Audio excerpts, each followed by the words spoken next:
Hello, hello. Oh wait, can I give it wait 5 seconds? Okay, cool. Just in case, because sometimes Zoom does the weird thing. Well, okay, now this is probably that counts. Probably. Oh, that's a beautiful start. Beautiful start. Oh Claire. no. Hello, hello, hello, and welcome. This is Loudon Stearns, Professor Compressor, the technical director, broadcasting from an undisclosed location just south of Boston. And I am thrilled to have with me the mistress of multitasking herself. She will teach you how to tame the hordes of resonant bandpass filters. That is the Ableton Vocoder. This is Claire Lim, one of the 4 amazing certified trainers we have for you here today at The Bug, the Boston user group. We also have Rishabh. Oh man, he is the one person I know that has walked to the end of knowledge itself, stared into the void of nothingness, laughed, and came back to tell the tale of how to master time itself. He is the temporal master. He will show you how to loop with, you know what this is?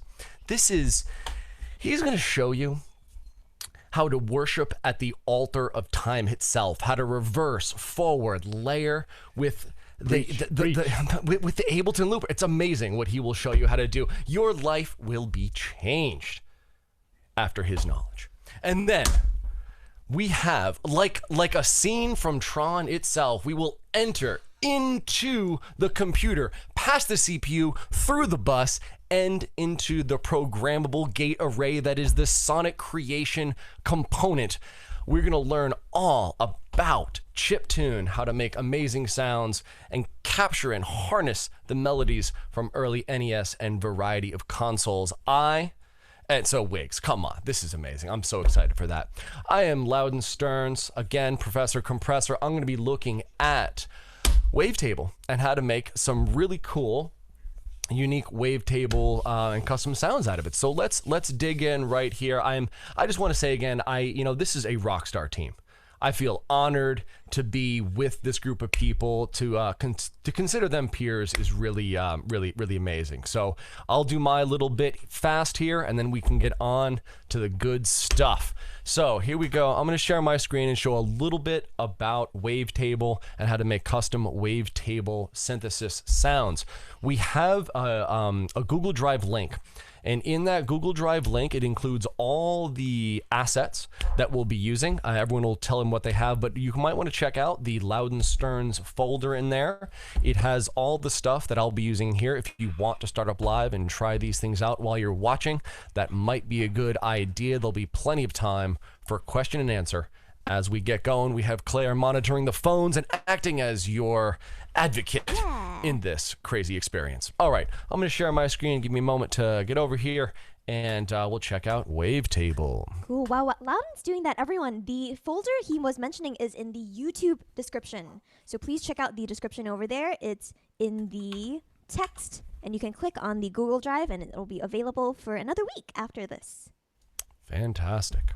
Thank you, Claire. If you head over there, the first audio file I'm using is right here in this first track I have in my Ableton set. So I didn't supply an Ableton set. I just supplied a couple audio files and a big folder of stuff and some screenshots of how to do some of the techniques that I'm doing here. But I have a little audio file of me saying something, right? Welcome to the Bug. Let's hear it. Welcome to the Bug. That's the Boston user group, the Bug. This is and the other thing about it's not just the people I have in the Zoom room here with me. It's also, we have the most intelligent, the smartest, the most skilled audience. I mean, come on. The Boston user group, these are the people. You deserve the best and you're getting it. So, welcome to the Bug. Welcome to the Bug. Okay, that's enough of that. So now, one of the cool things to know is how you can take a simple audio file and make a custom wavetable instrument out of it. And it's super simple. This was added in one of the latest versions of Ableton. I think it's super fun. So let's see how this works. I'm just going to find the default wavetable device and put it on a MIDI track. And if I was to play just this synth, I can play a note and I can scan through the wavetable. And that's just the basic wavetable they give us. Now, one of the cool things is I can take any audio file and I can drop it into Wavetable, and you'll just have to bring it into the oscillator section here. Make sure you drag it into the oscillator section. If you drag to other locations, it might just replace Wavetable with a simpler to play back that sample. So I grab my sample and I drag it right over the oscillator. And what that's done is it's taken this audio file and it's spread it across the wavetable. So it's taken let's chop this up into tiny little bits and it's spread it out. And so now what was my wavetable position becomes a way to kind of scan through the sound. Let's hear it.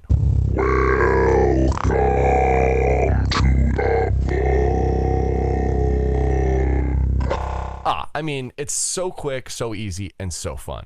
One of the great things you can do with that is you can start add unison voices, so you get a big stereo spread. You have all the pitch controls, all the modulation, super fast, super fun. Now the thing, so I love this. I really dig it. I just think it's so much fun, right? And it's similar to what Claire's going to do with vocoding. Has a similar kind of character to it. The great thing about this is you don't have to be able to sing like she does, because she's a phenomenal singer. I am not, so this is the kind of thing I have to do. And so you can make pitch stuff out of everything. It works beautifully. Now, so in preparing for this presentation, I noticed this raw button here, and I just had to touch it because that's what I do with buttons when I see them. And let's try that out here. If I don't, and it just looks kind of weird. Let's hear this now. Welcome to the club. It's okay, but it gets kind of glitchy. And so what's happening with raw is it's expecting a very carefully constructed audio file that gets placed in here. Now, what we find with wavetable synthesis is it's made up of a series of different waveforms, and with the raw mode is expecting every single waveform in the audio file to be 1024 samples. And if you can put in audio files that are exactly that long, you can make really clean, really powerful wavetables. And so I have supplied a huge collection of single cycle waveforms. I want to do a shout out to Adventure Kid, AKWF. If you go to his website, you can find and I think would also be cool for Wiggz' stuff, for chiptune kind of sounds. Amazing what he's supplied. The thing is, all the audio files he's provided are not this exact length. Now, if you go into his GitHub, you can dig into certain files and you can find all of his samples rearranged and reformatted to be. My cat's going nuts on a chair. She really wants to be special guest. You're coming in. If you love cats on synthesizers, let us know. Wait, are you thinking what I'm thinking? Can your cat actually become a wavetable? So check this out. Check this out.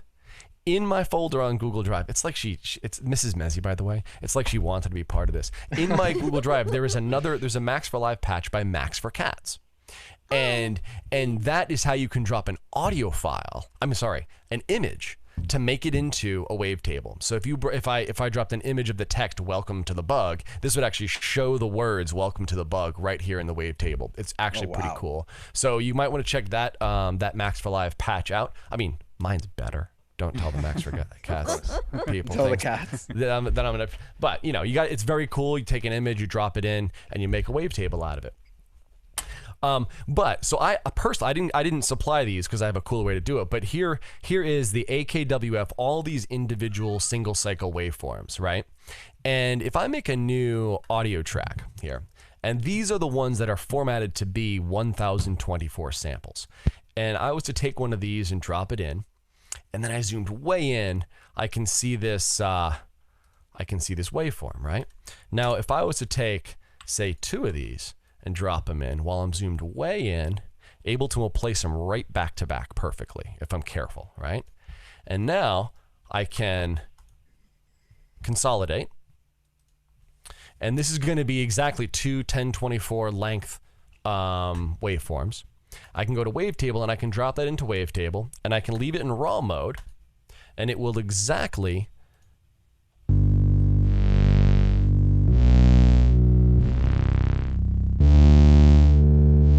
morph between them. Now the cool thing about this is I could even take this whole folder or I'll try to see if it works. Sometimes it does, sometimes it doesn't. I have a better way. I can take this whole folder and see if you're not zoomed in far enough, it'll leave gaps. But that looks pretty good. Command J, and then I can put that into Wavetable. And now, if I'm in raw mode, because they're all exactly 1,024 samples long,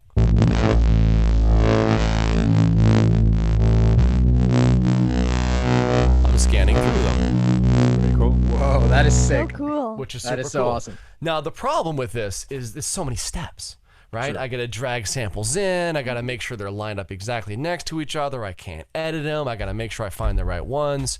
And that just, I mean, I was so excited, because I learned about this raw button, And also, it's just the word raw. Like, what other Ableton buttons just want to be touched? I mean, that button's raw. Like, Yeah, you this just, is the WWF.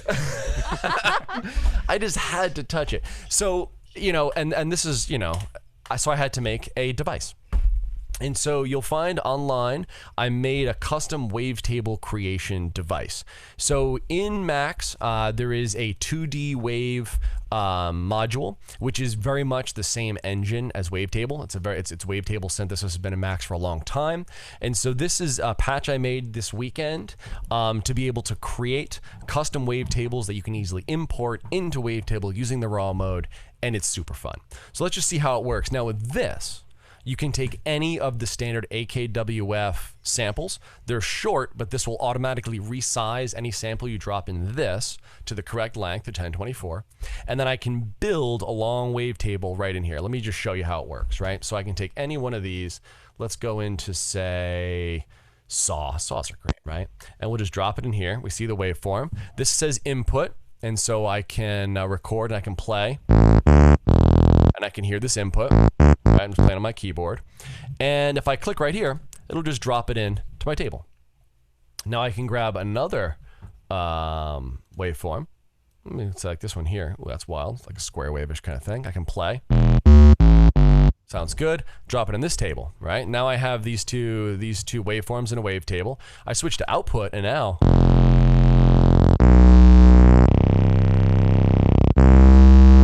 it's a simple little monophonic synth, basically a way to preview what you're building. Now, if I want to make some, check this out. Maybe I think that second one isn't gritty enough. I can just draw my own waveform.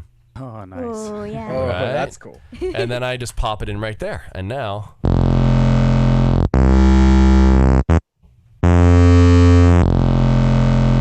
so this automatically normalizes. So the crazy thing is, if you make really quiet little things, I know it seems like, what the hell's he doing, right? So if I do stuff like this, I make sure it'll normalize it, so I get all the really cool bit reduced kind of waveforms, right? And pop that.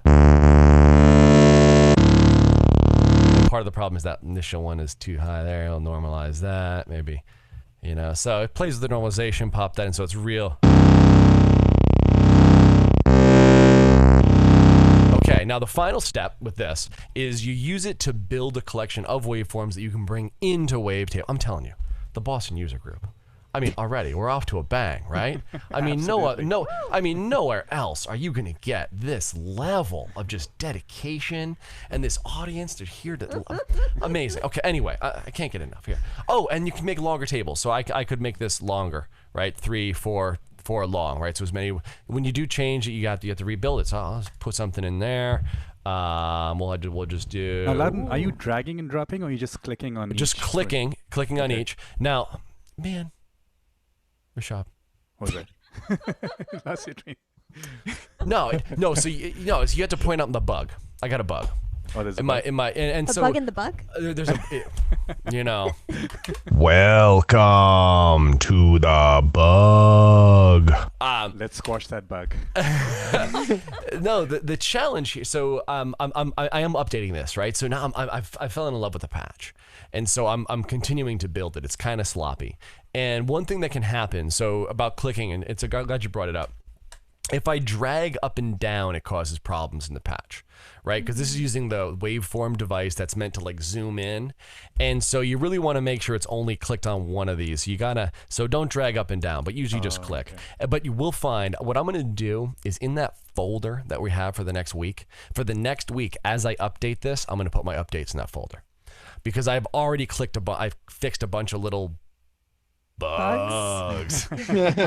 So it'll get better and better. I got as good as I could for like the 4 days I had, but it's getting better. But anyway, yeah, it's so right for now it's just a click. There will be a couple buttons here that lets you move into the waveform and also go the other way. So it makes it so you can kind of bounce around and build things.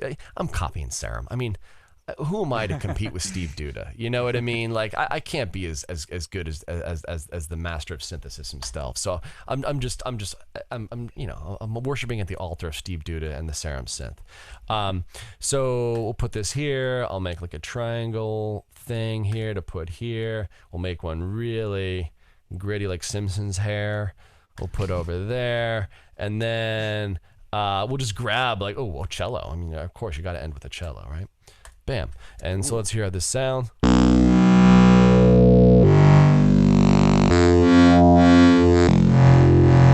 That's great. That's a great waveform. I love it. So now I save table as, and I'll just put this on my desktop.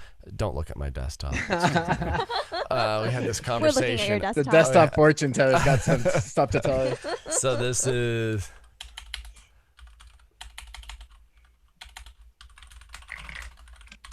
Okay. And then I'll just look at my desktop here, and I'll find my my waveform.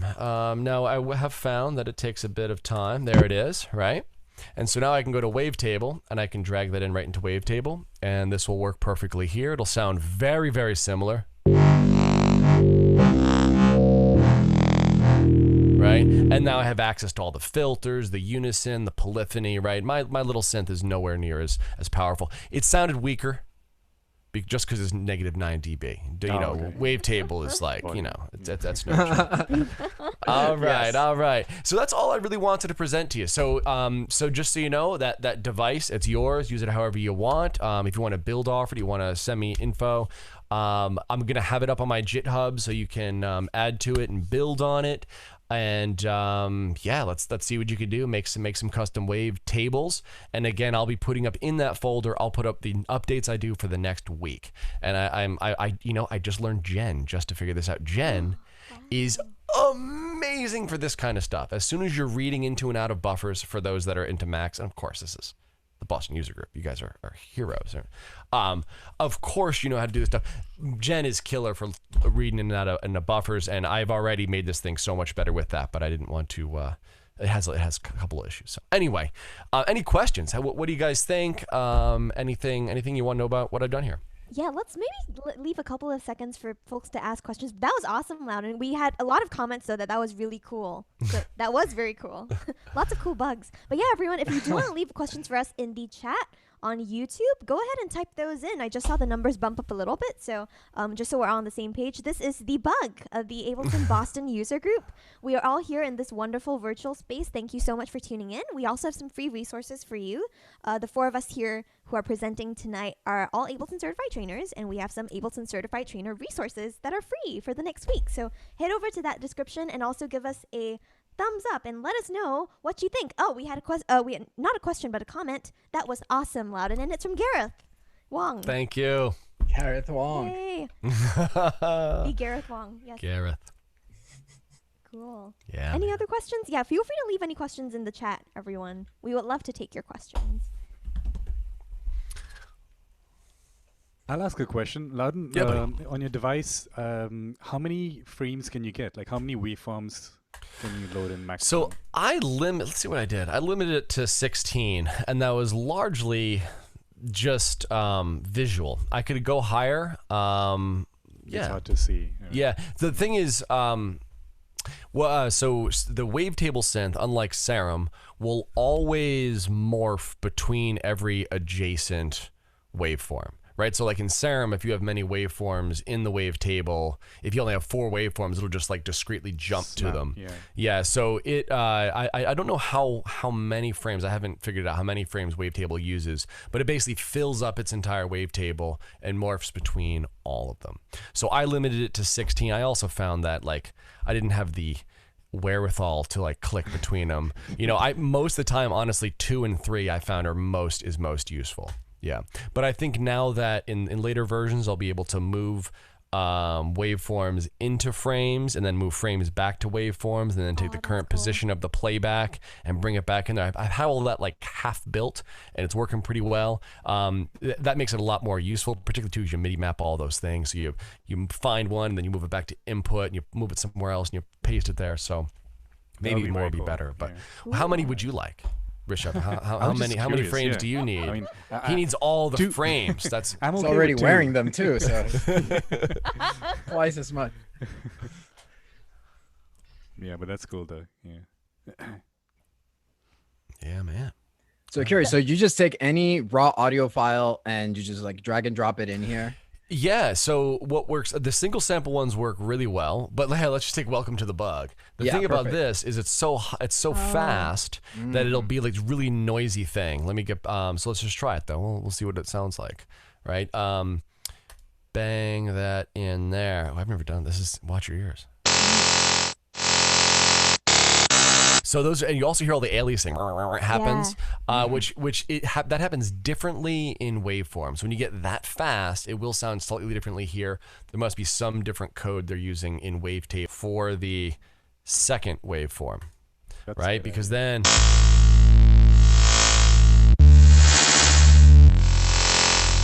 that makes for some nice transitions. Go from really buzzy to like just really beefy bottom end on it. And Loudon, your synth here the device has key tracking, right? So you can play different notes on the keyboard. Oh yeah. Oh yeah. So if you play lower, that might sound cool. Yeah. Like, oh yeah. And you'll hear if you're over here. When you get really low, it starts getting really. I might be. I've never tried that. That's cool. Whoa. That's as low as it'll get. That was like 1950s cartoon laser shots. We're talking G-Force. We're talking the Voltron enemy getting sliced in half. Yes. Yes. Oh, another cool thing, if you're interested in getting that kind of thing, there's another cool function that a lot of people don't know about Operator that can work well with this. Ooh, cool. So if you check, and this will make like really high weird tones. If you get Operator. And the cool thing here, and I want to build another function into the thing to this, because you can build a spectrum in Operator, right? Mm-hmm. And then you can right-click and you can export that AMS. So you export this audio file that plays back, but it has many cycles, and I haven't figured out the actual the deal with these. But these, when you drag them into my thing right now, first you have to consolidate them because they're still, it's like, they're not really audio files here. They won't drag in. They're like the AMS files, which is Ableton Meta Sound. It was odd. I tried to look it up. But if you consolidate first, now it's an audio file. And now I can drag it in. It'll give you a really high note, right? So if I drag that in, it'll get... Oh, I'm playing the Operator sound. Actually, it's cool. That's what the Operator sound was. I was still impressed for some reason. Yeah, it sounds like, amazing. wow, that's so nice. That's a really low note. Oh, sorry. That's what you get. That's nasty. Yeah. Nice. Yep. Let me turn that. You get 2010 dubstep. Mad. Yeah.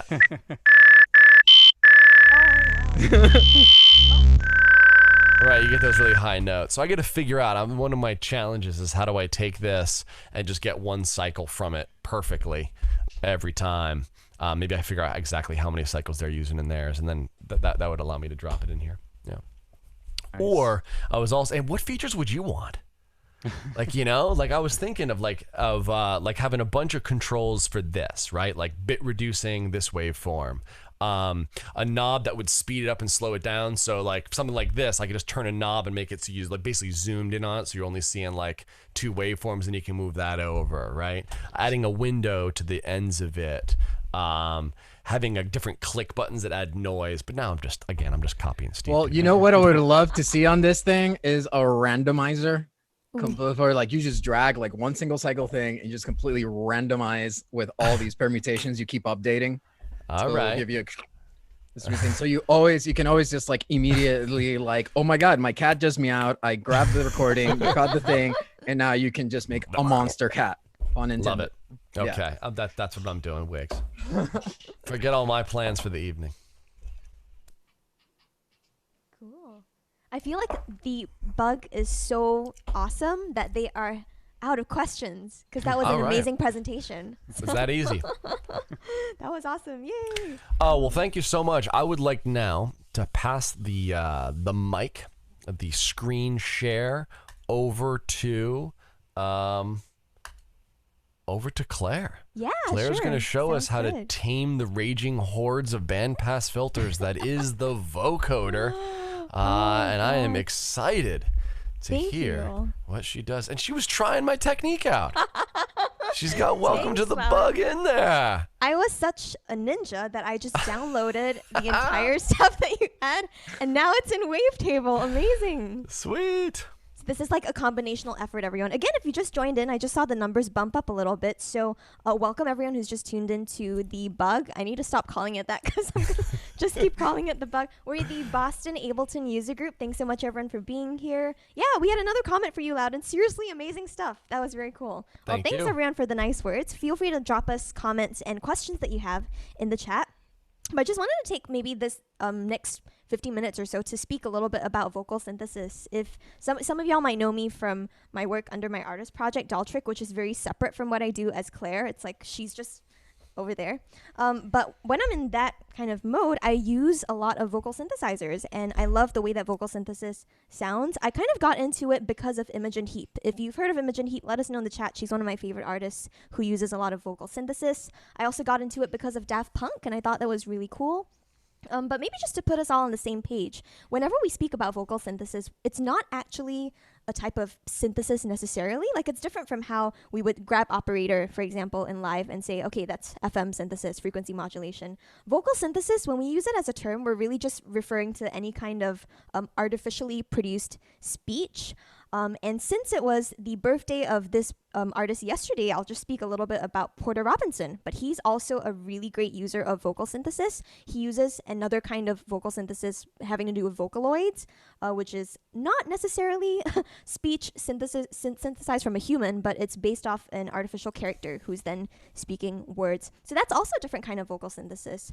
But what I wanted to shed a little bit of light on is maybe a type of vocal synthesis or an area of vocal synthesis that's less looked upon nicely, and that's the very much neglected vocoder in live.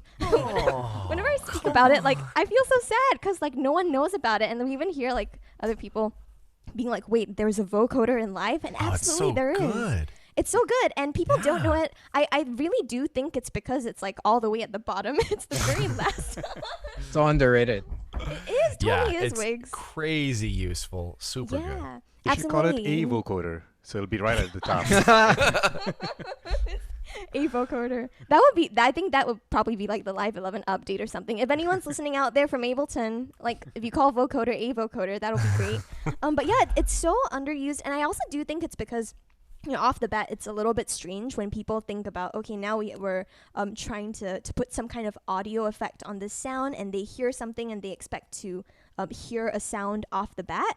So maybe what I'm gonna do right now is walk you through a little bit of the process. But before we do, here is an example of what vocoder could sound like if you know how to use it. So it could sound like this if I shared my audio. Welcome. Welcome to.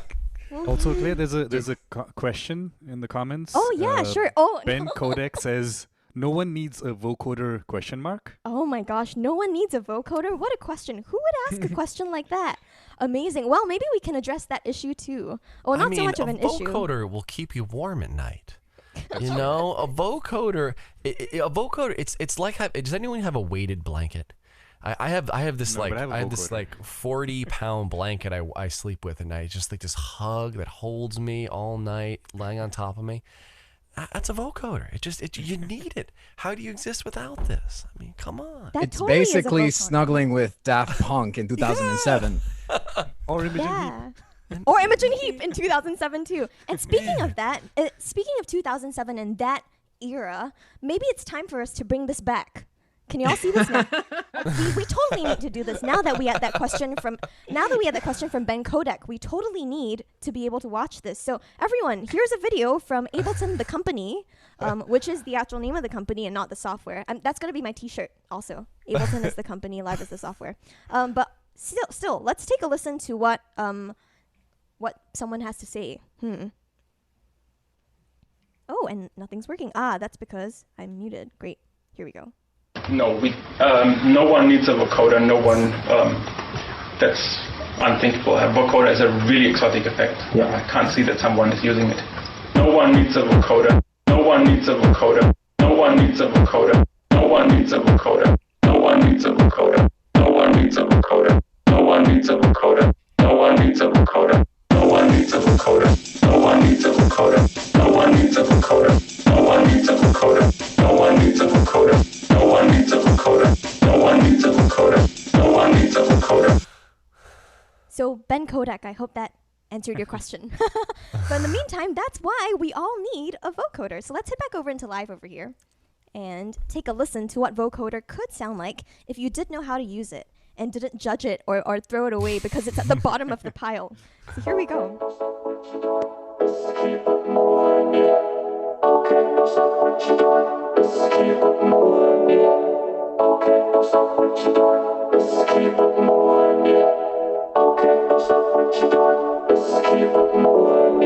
So that was a quick example of what some kind of vocoder timbre could potentially sound like. And what I'm doing over here is, before I do that, I am moving my Zoom screens around. So once I'm done moving my Zoom screens around, I'm going to show you exactly what I have over here. You'll notice that I have this vocoder template, which you can download from the folder in the description of the YouTube video that we're currently at. So pop over there, everyone, and if you want to follow along, you are more than welcome to once you've downloaded that template. And it's free for you.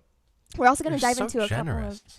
we were also generous. Caring and just honest. Man, this is an amazing group. No, we all are. Like, we all put free things in there, everyone. So you've got 4 free things, but even more in that, because Loudon had like 10 free things in his one free thing. So it was 10 things. Instead of Ableton's one thing series, it's 10 things. So you can get 10 things from us. But yeah, go ahead and download that folder. It's going to be available for a week after this. And also welcome to the other folks who just popped in. I guess that vocoder video worked. So now we know what works. In the meantime, though, let's go back to live and check this out. I'm going to move my Zoom windows everywhere too. But great. So what do I have over here? You might also notice that I have 2 tracks over here. And this is really what is key in order to get vocoder working. Oftentimes when we just put vocoder on a track, for example, we don't necessarily have a good sound off the bat. So I'm going to just demo this for you right now. I'm going to create a duplicate of this entire group that I have over here. I'm going to press Command D or Control D if I'm on a PC. And let's just work with one of these. Let's close this up, mute this. And let's check out this track over here. So I've got this vocoder rack, but for now, what I'm going to do is delete it. And let's see what we get from this singular track over here. Okay, don't stop what you're doing. Just keep it moving, yep. Okay, don't stop what you're doing. Just keep it moving, yep. So I had this random sample that was from the live library, so it's something that you can grab as well. But as you can tell, it was just someone speaking. Okay, don't stop what you're doing. Just keep it moving, yep. And if I were to do the normal route of, working with vocoder and looked at the audio effects list and just pulled it up, let's see what we get. So I'm going to click on vocoder and drag and drop it onto my track over here. That's the audio track with the vocal sample. And let's take a listen. Sorry in advance. Okay, don't stop what you're doing. Just keep it moving, yeah. Okay, don't stop what you're doing. Just keep it moving, yeah. It's like, that's so sad. That's not Imogen Pete. That's like something else. Sounds better than the guy. Yeah. It's oh no. The monster. I was going to make a joke and be like, that's Kraftwerk. But it actually is. But it's like, it's nice though. Okay, anyway. But that's usually because of the default setting of vocoder. Like any other device that you have in live, there's some kind of default setting. And in this case, we see on the top left of vocoder as the device in device view, something that says carrier. And that's because whenever we're using a vocoder, like I said, we need 2 tracks. We need something that's called a carrier and another thing that's called a modulator. So anytime you see the term carrier when you're working with vocoders, I like to think of it as something that carries the body of the vocoder sound. So in this case, we need to use the carrier to make the modulator sound good and to sound like some kind of vocal synthesis. And in this case, by default, we have a noise thing being the carrier, whatever this thing is. But then we kind of ask ourselves the question, because like Loudon mentioned just now, anytime we see a button, we have to press it So in this case, anytime we see a drop-down menu, we have to check out the options. So let's click on this drop-down menu here. That's a selector in Ableton terms. Sorry. Selector. Drop down. Yeah, that's Sorry. a selector. Oh, it's the selector. Selector. Selector. Yeah, I was gonna say like it sounds like the selector. That's cool.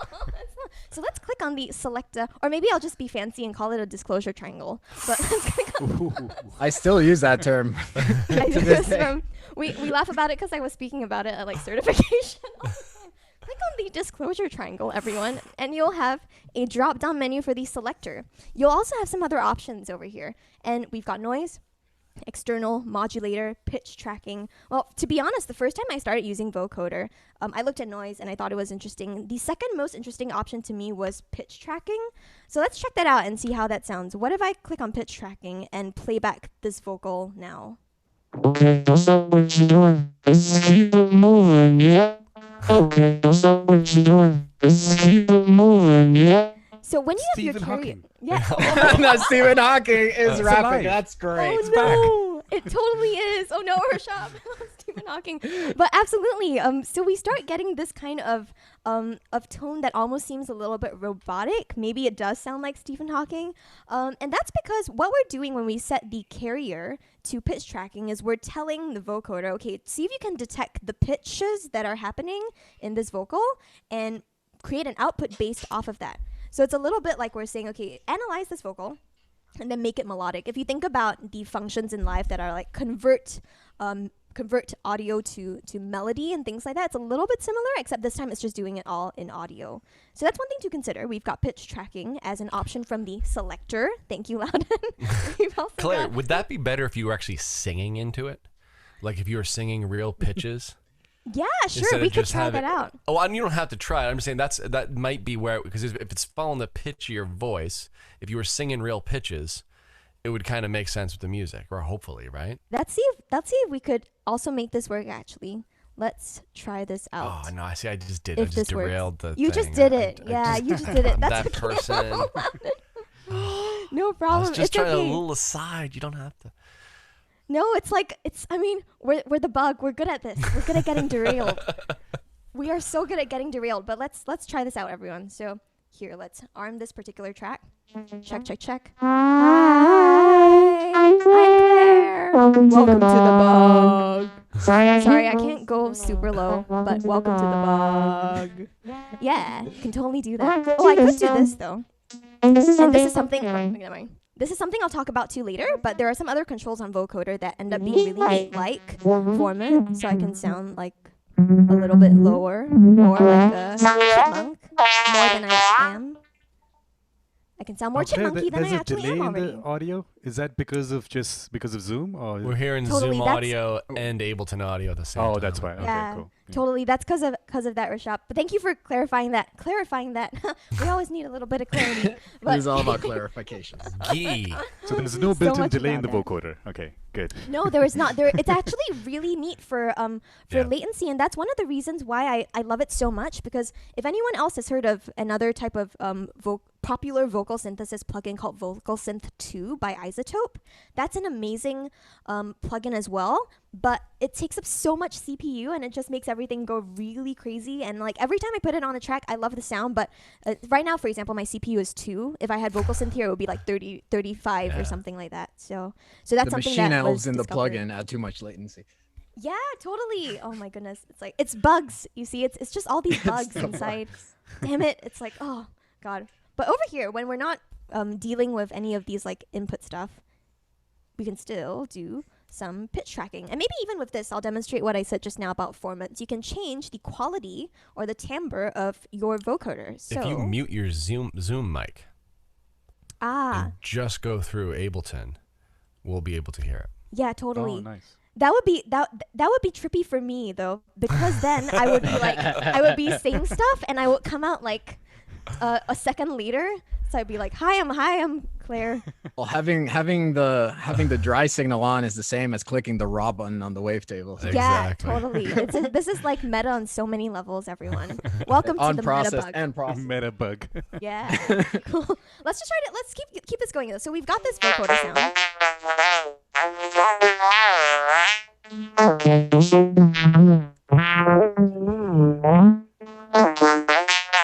doing? Just keep it moving, yeah. And that's me playing with the formant on this particular device over here. That is also Charlie Brown's teacher's techno. Techno. That totally is. Oh no! Now we need to have a follow up to the Plunger vocoder trombone. track, Wiggz. It's got to be the next Charlie Brown like vocoder thing, and then maybe Ableton will put it on their YouTube channel too. Like, yay! That'd be the Charlie Brown certified trainer. Yes. Absolutely. No, that totally would Yeah. be. Well, back to vocoder though. Like I said, when you're clicking on the selector, you also have a couple of other options aside from noise and pitch tracking. And one that I thought was pretty intriguing was the external carrier. Now, what you're doing when you're selecting the external carrier is you're telling vocoder, hey, I want you to look at an audio signal that comes from something else, maybe a different track that I have in my live set. So that's exactly what you can do from the sub selector underneath the original carrier selector. If I click on this over here that says audio from, I can then choose where I'm taking audio from. And in this case, let me choose carrier, which is this particular MIDI track that I have over here that now has a wavetable with Welcome to the Bug on it. And let's see what we can listen to. I'm going to solo this track and let's take a listen to this. Oh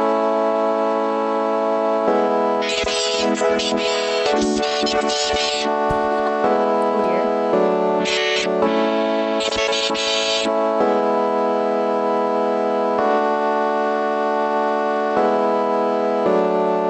But I've got a pretty simple chord progression in this MIDI clip, and as you could hear, I was kind of trying to bug out a little bit with the with the wavetable. But I find that it's really nice to start off doing vocoders with a very bright sort of sound.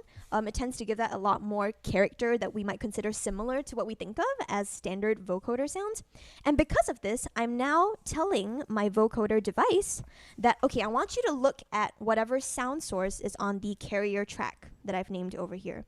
Because of that, we can say, okay, it actually should be this one.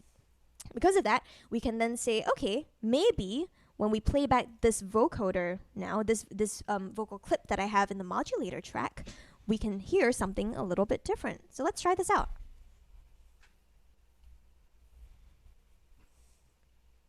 And I don't hear anything because The carrier clip is not playing. that is true. Thank you. Yep. The carrier clip is not playing. It's not playing.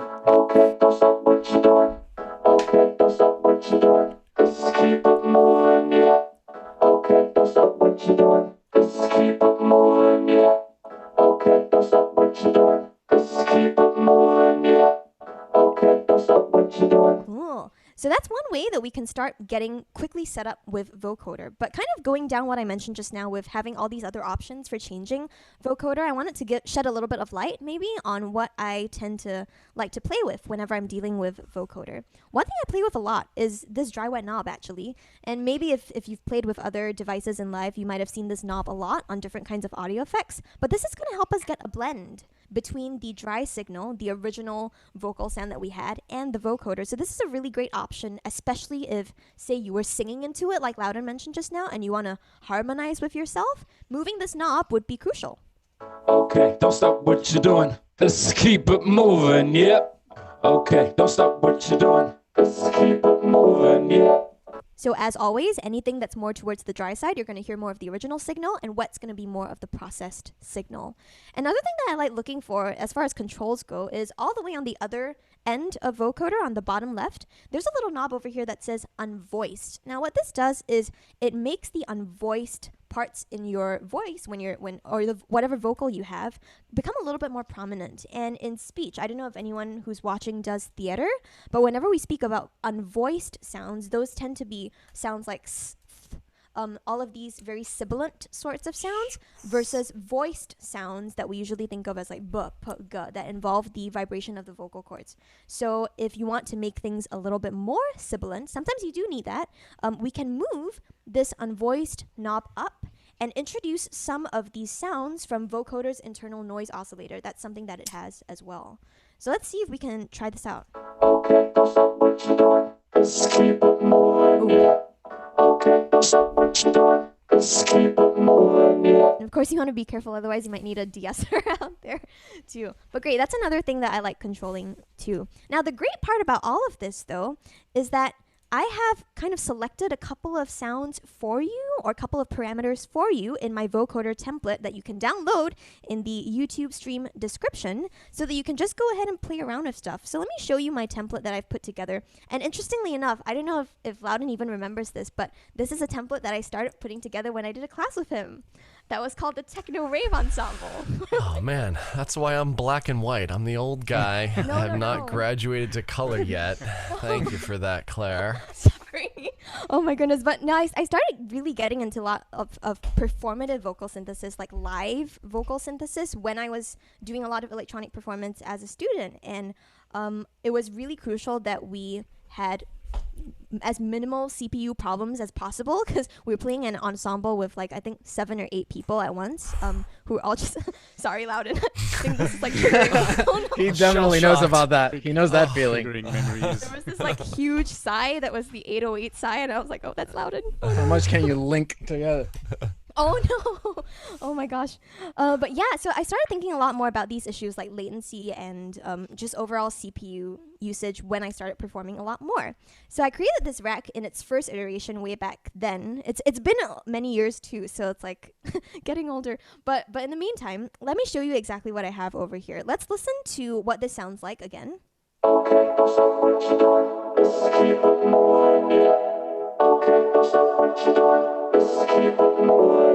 So what this rack is the vocoder, the vocoder device itself, but also combined with a couple of other effects that I find really useful for doing vocoder related processing. So let's take a look at the devices within this entire rack, and you'll notice that there's actually a lot of stuff. That's a lot. Yeah, but I kind of put these together, and I also tested these against Vocal Synth, because I also use Vocal Synth a lot. These still take up less CPU, like much less CPU than anything that Vocal Synth does. So it's okay. You can always trust native live devices, including Vocoder, which is over here.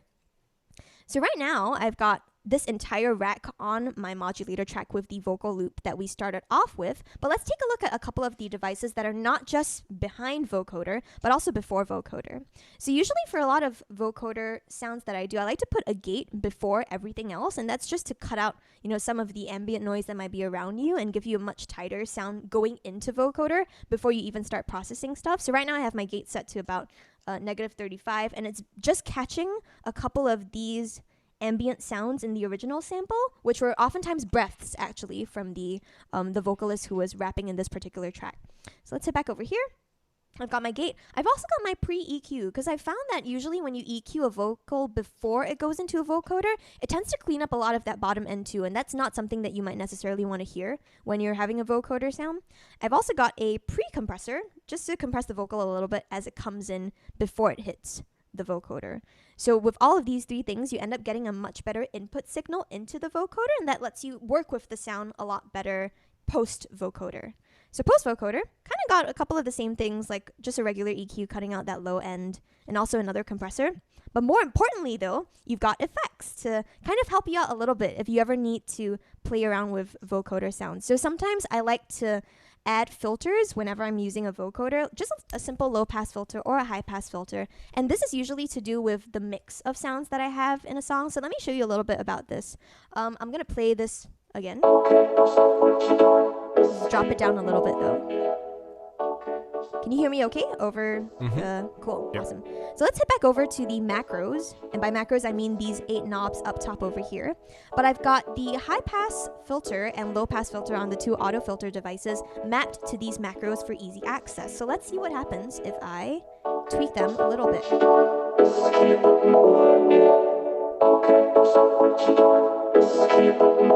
And I'm doing this from push. So you can add a high pass filter for yourself and a low pass as well. And to be frank, I find myself using the low pass a lot more, and that's mainly because my voice is pretty high compared to a lot of other people's voices. I'm like a mezzo sop if anyone does like vocal theory or anything. So my voice tends to be in a higher sort of register, and whenever I have a vocoder used with my voice at the same time, I tend to want the vocoder to sit a little bit below my vocals. I would sing a little bit, and then I would have this happen underneath there. So that's something that I use as well. And of course, we need some cool spacey sort of effects. So you've got your classic reverb and delay after the 2 filters over here. And it's just a regular reverb and a regular delay as well. One thing about the delay, though, is that I try to keep things as clean as possible. So I turn on the filter for the delay, and that way all the repetitions that you have of the delay are also filtered. They're not taking up too much space and getting in the way of the vocoder sound. So because of that, you can also play with these from push, too.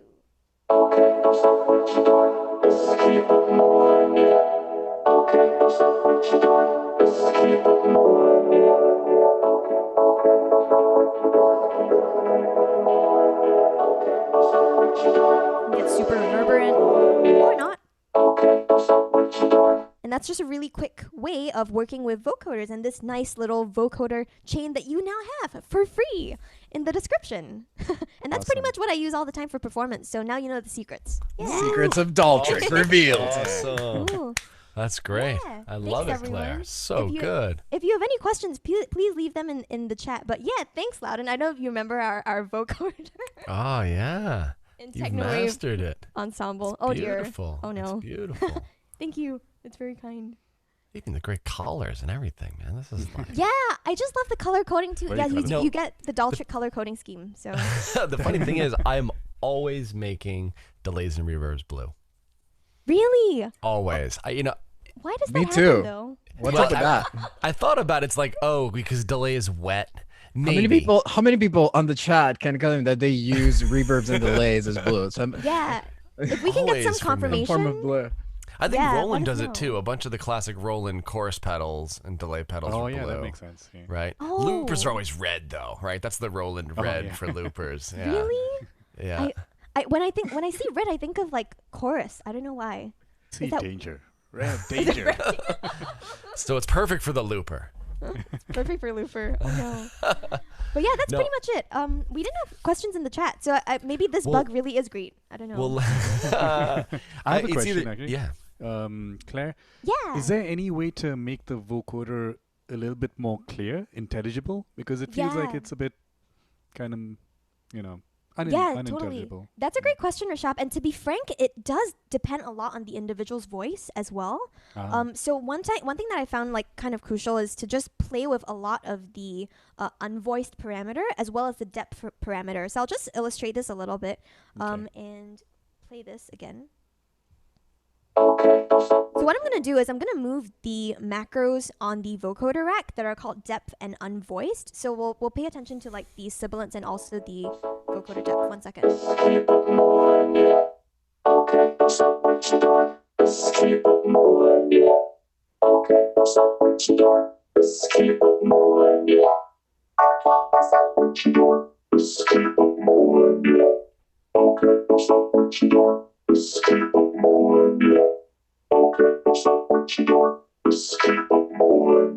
I also did a little bit of like a weird on the fly kind of thing, but what you just saw me do, everyone, I don't know if you caught that, but in this black box over here, this is a filter bank. So if you wanted to, you could also tame a couple of the other frequencies that maybe you're not so much into. So I just dipped the low end a little bit in the hope that the highs would come out a little bit more. That's something you could do as well. You could also change the number of bands in the filter bank as well, but that's going to up your CPU a lot. So I usually tend to keep it as 20 as an average, and then it's more or less just a question of experimenting with the voice laid over, because I've also found, Rishabh, to answer your question, that when there's a dry signal of the vocal, it does also help make things a bit more intelligible, because you're not just relying on the actual vocoder itself, like you have the actual sibilant sounds of the original vocal too.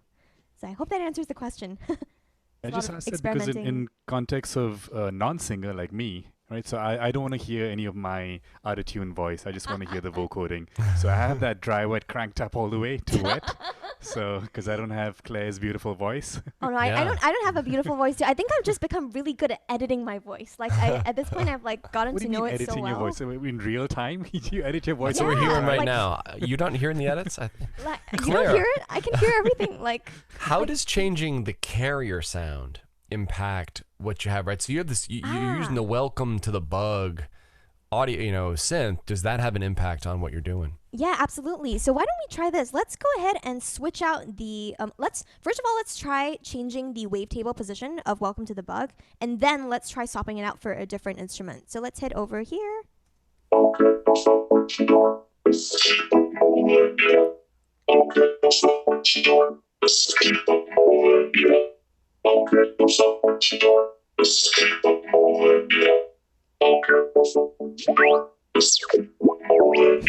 So yeah, absolutely. The carrier does affect what you're hearing in the modulator. And I would almost think because of that, when you're working with Live's native vocoder, half of the battle is won if you've picked a carrier sound that sounds good. So like I said, generally that tends to be sounds that are a little bit brighter.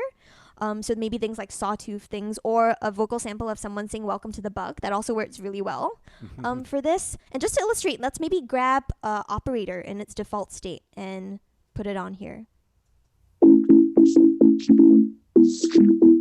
Sine wavy, pretty.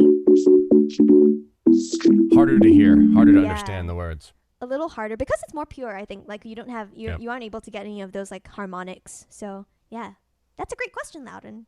Hey. Oh, well, thank you. I appreciate that. We still don't have questions from the chat. That's all right. Well, so I'd like Thanks to for stalling.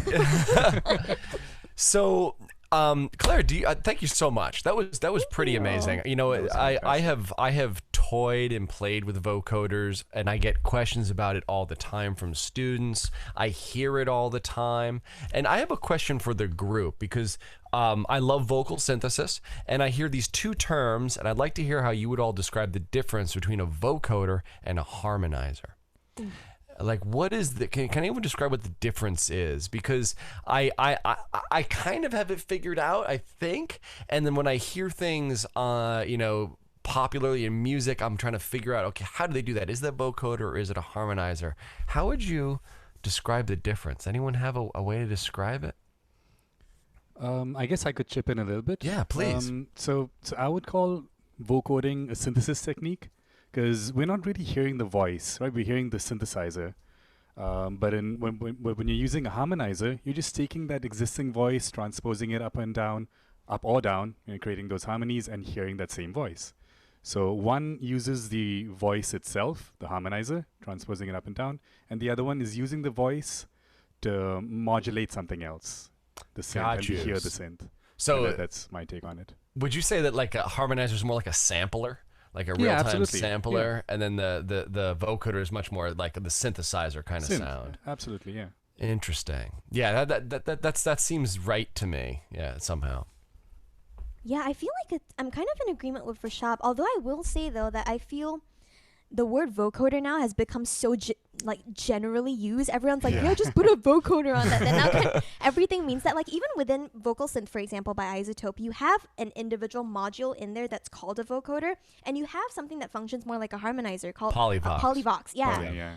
And even Biovox is also a little bit like a weird kind of Polyvox thing also. But at the same time, though, everyone just says, "Oh yeah, use Isotope's vocoder," and it's like, well, hold on, Claire. You have to realize this is the bug, right? The people here aren't simplifying things, right? This you gotta remember, this is not the average audience you're dealing with here. We have the cream of the crop. They can hear the differences and they'll respect those fine. You won't hear one of this group saying, just put a vocoder out there. They want to know the difference. Thank goodness. Yeah, I love the two in combination, right? So to me, I always think of like the harmonizer thing is more like, how do I turn myself into a barbershop quartet? Right? It's like multiple copies of my voice, and I never want to hear that, so I always go to the vocoder. Yeah, I'd like to hear that. Why not? Yeah. Good, nice low end in your voice. Got some 808s. You know what I really want to hear? Is I want to hear Rishabh control time to reverse time and layer time. This guy, I mean, you know, and so one of the other like really, really interesting like modes of performance that I've enjoyed and I've struggled with in classes with Claire, though she always mastered it, but others have trouble with it. It's difficult, is like a looping performance, right? The idea of how can I take myself, create music on the fly by layering over and over. And what are the tools and techniques for that? And I think, you know, just like, and I've had this experience before, is just like I found vocoder to be really good, the Ableton vocoder, and kind of overlooked. To me, I love the Ableton Live Looper. I think it's a phenomenal device. And I will say, Claire has only touched the surface of what the Ableton vocoder can do. I just want to pause and look back. Absolutely, yeah. There are True so that. many cool things you can do by making all of them resonant, by increasing the release time. It can give you like weird ringing out chime kind of textures. Not using vocals also? Oh, Yeah. so many. Putting drums into it, so you're Drums, treating it yeah. really like a filter bank that's just being activated. Tuning them to scales if you really carefully. There's lots of really interesting just explorations in it. But the challenge with vocoder and harmonizers is that signal flow, right? It's getting over that initial hurdle and getting past, lame defaults. But how do you make a default that has everything? So I think the trick is a template like Claire provided in the downloadable files that are associated with this Yes. what is this? The bug. That's right. The bug. So, but Looper I find is similar in that it's tough to get into, right? So there's a lot of setup, there's a lot of understanding to get going, and it's a deep thing, and it can actually control live itself. It's a great tool. I've had a blast with it. I've done a lot of cool things with it, and I'm really excited to hear what Master Rishabh does with it. Yeah, so take it away, and let's get you spotlit and screen sharing, and let's hear what you got. All right, so I'm gonna share my screen here, the entire screen, Spotlight. and yeah, hopefully everything's nice and visible. All right, is the chat window also visible? Didn't see two of Oh, these no. here. No, it's all good. Okay, cool. Yeah. So, everyone, for me watching these, I really like to switch to speaker view for everyone. So you get like the side by side. I'm getting this great view of Rishabh on the right, and I can adjust the divider in the middle of the screen. And though I love Rishabh, I put it way to the right to make him kind of small so I can see his crazy control surface. And I'm just dying to know what that piece of gear is. Ooh. Oh yeah. Anyway. And on YouTube, it's just me. And On YouTube, the it's screen right you now. can't change it. Yeah, exactly. I want to control it. And come on. It looks good, Sorry. though. Yeah. Oh, that's right. Zoom, if you're here, sponsor us, but also change this, please. Yeah. Move a bit to the left. Here. Wow. It's almost All like right, we're so let's talk about the looper. And as Loudon says, it is a very, very deep plugin. It can do a lot of things, but we're gonna just kind of look at a few things that can be pretty easy to get into, and you can start live looping. So I'm gonna start from scratch. Right, go to File, New Live Set, get rid of all this stuff, and we're just gonna work with one track. All right, so kind of treating it like a looper pedal. Right, so if you're a guitar player, you have one of those stomp box pedals. You run your guitar through it and then kind of stomp away and create live loops. But the great thing about using Ableton Live is that you can also perfectly synchronize things. So, all right, I have this one MIDI track here. I'm just going to add an instrument. We're doing Wavetable earlier. Right, simple sine wave, right? Beautiful sound. Doesn't work for vocoding, but should work for looping.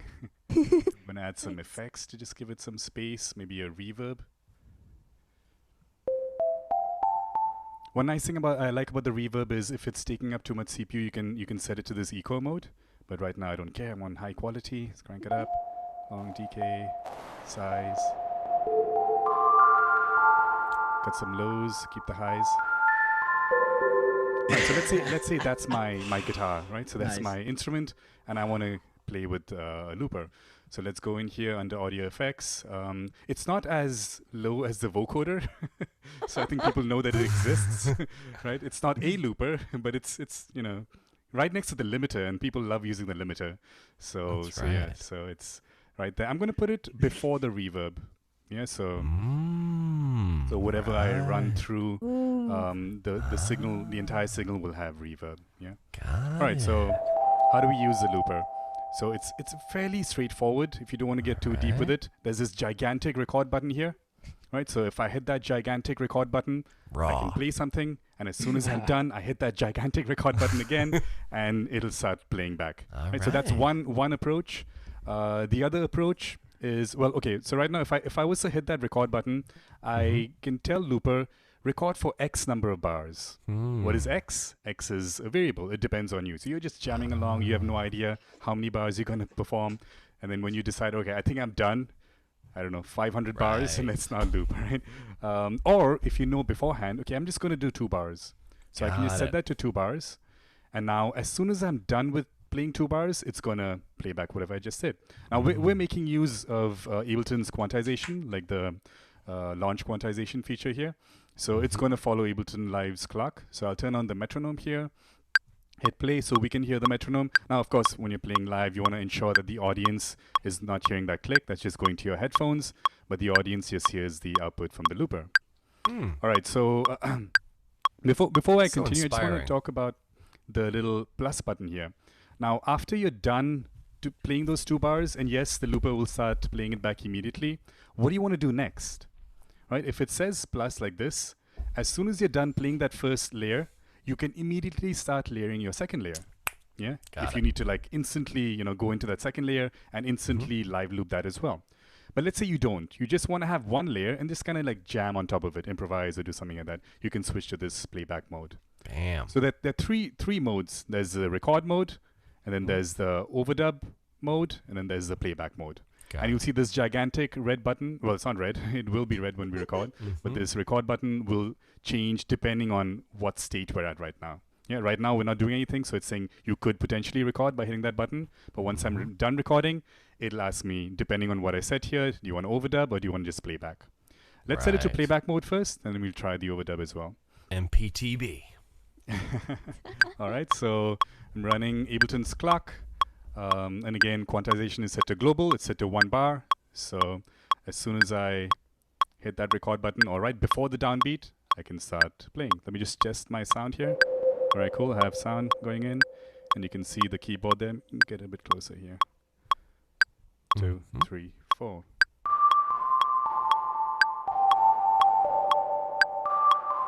Done. Simple as that. It's in playback mode right now, so if I was to play anything, it's not going to get recorded. I'm just jamming on top of this, having fun. And notice that record button has switched to this plus button here. All right, so when I'm ready to overdub, all right, let's. I'm going to transpose down here, play some lower notes. So hit that plus button.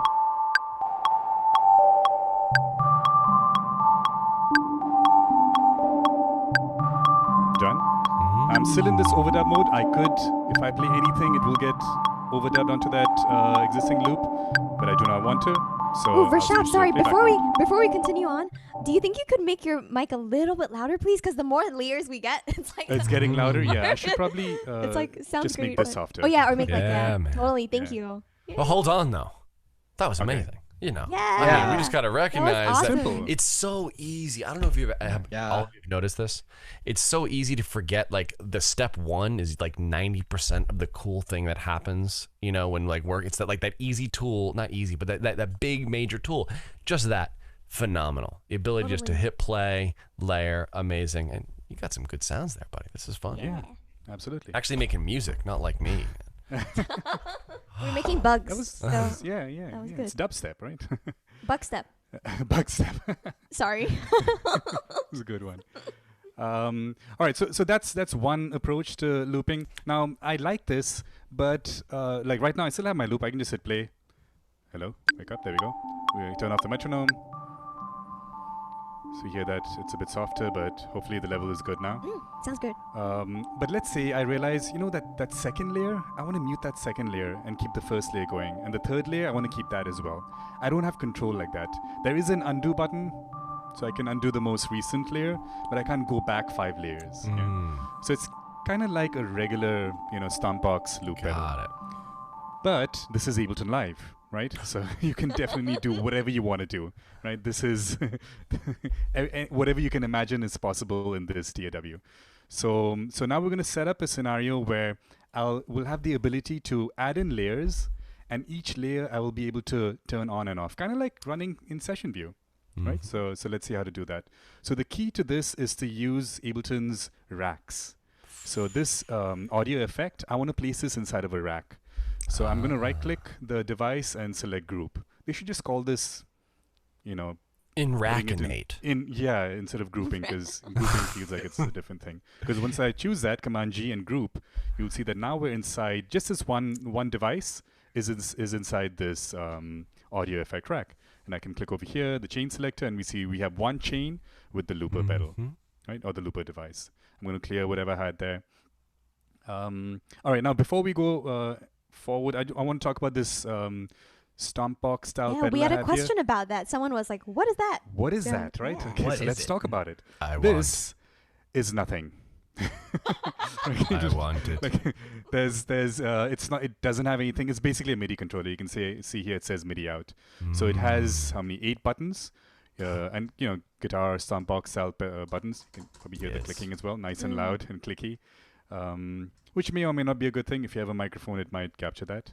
But yeah, so I'm using this. So if I was to perform live and I'm playing an instrument like a guitar or anything that requires both hands, and I can't hit that record button, so I'll just use my foot to kind of activate this record button. So let's do that here. But Very you haven't simple. answered the question, dude. How do I buy one? How do we buy one of these? I want So this. That's the So let's do fundamental that. So let's look it up. necessity. It's not some big company. It's I don't even know who it is. If you just Google this, I'm going to switch my screen share real quick.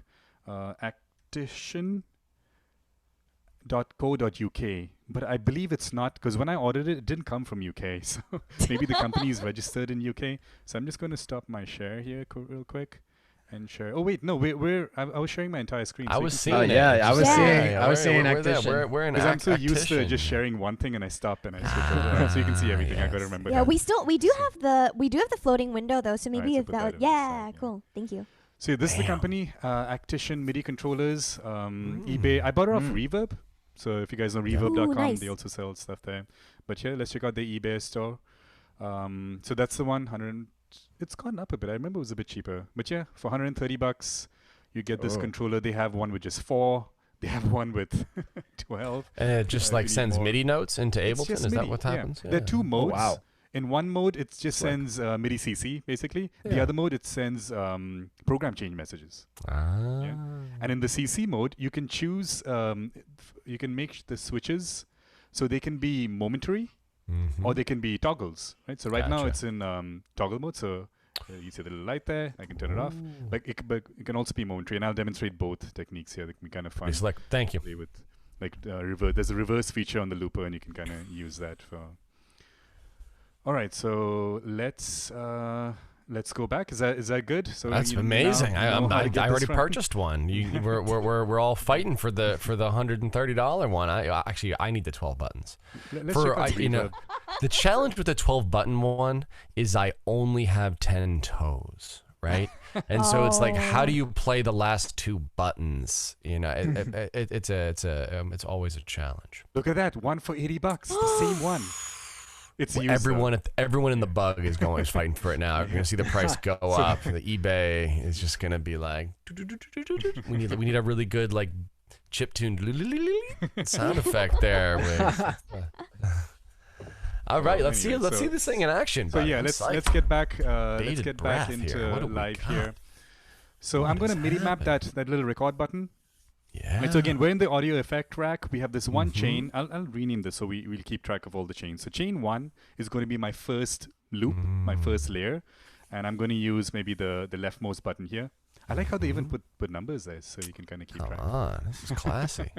All right, so MIDI mapping. Hit the little MIDI button. Right, it didn't work. Do it again. There we go. So anything that can be MIDI mapped is in this kind of purplish color. So I'll select the gigantic record button, push my button. So you can see here it's sending CCs. So CC number 96. And again, it's like a switch. So it's not like it's going through in between values. It's just a high value and then a low value. So cool. So that's done. Now let's duplicate this. Right, duplicate the chain. Let's call this chain 2. I'll just do 4 chains. Right, so I'm just hitting Command D to The duplicate. master's Command like, R. just 4 loops, like it's easy for him. For all of us, like by 3rd loop, I'm it's just noise. Way too But- loopy. Yeah. Just for people out there who want to, add more layers, right? So let's say I want to do more, and you can do unlimited loops because that's what you can do with the audio effect rack, as many chains as you can manage. All right, so I have 4 chains here. I guess I had to MIDI map the other ones as well. Go back to MIDI map mode. Chain 2, maybe this second button here for this record button, and then the third one, this one here, and 4th one, this one here. That's why I don't want to do 4 because I have 4 of these buttons here. All right, so done with MIDI map mode. Now there's going to be a problem. All right, so firstly, I want to make sure that all the loopers are set to playback mode, right? Because I do not want to overdub on each layer. I want to keep each layer separate. So make sure that this is in this play mode, not in overdub, not in that plus mode. Yeah. So no blue, green, right? So now what were you guys saying about reverb and delay? Blue, right? Yeah, none of that. No reverb, no delay on this. Just loops. Keep it green, right? Yeah. So yeah, green is good. Save the planet. Right. So we have 4 layers here. They all set to playback mode. So that solves that problem. So when I'm layering, it's not going to overdub on the same layer. But then the thing with chains, if anyone's used an audio effect rack, what's happening here is that the signal that's coming in is going to all 4 chains simultaneously. So that sound is now quadrupled, right? So that's not good. So when the very first time I play, I'm going to hear the sound 4 times, and then I'm going to hear it once when it loops back because that one looper is going to take it. So just to demonstrate that, hit play, turn on the metronome. So I've already MIDI mapped it. So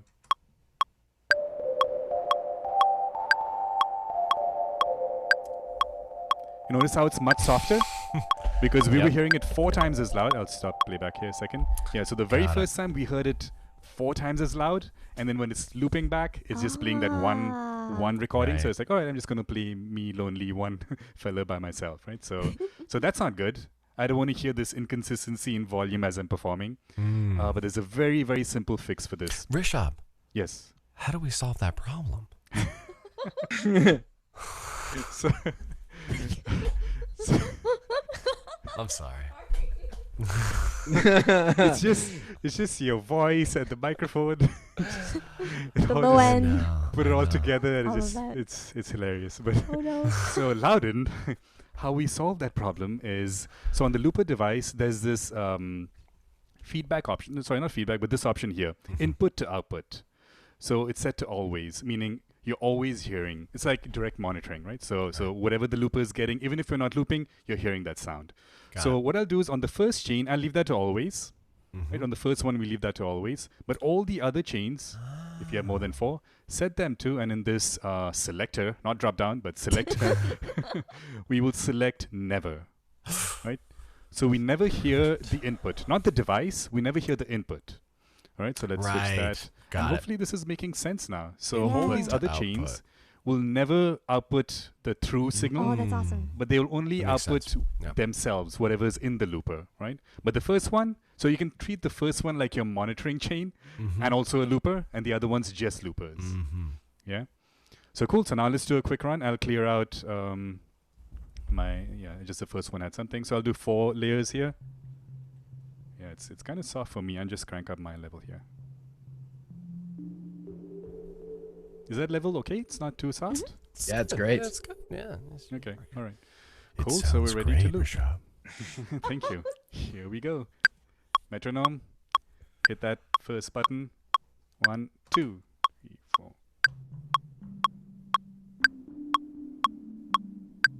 Right, that's done. Ready for the second layer?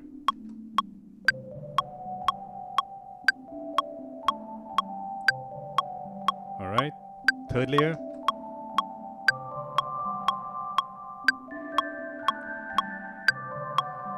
Fourth layer, can I go any higher? Let's find out.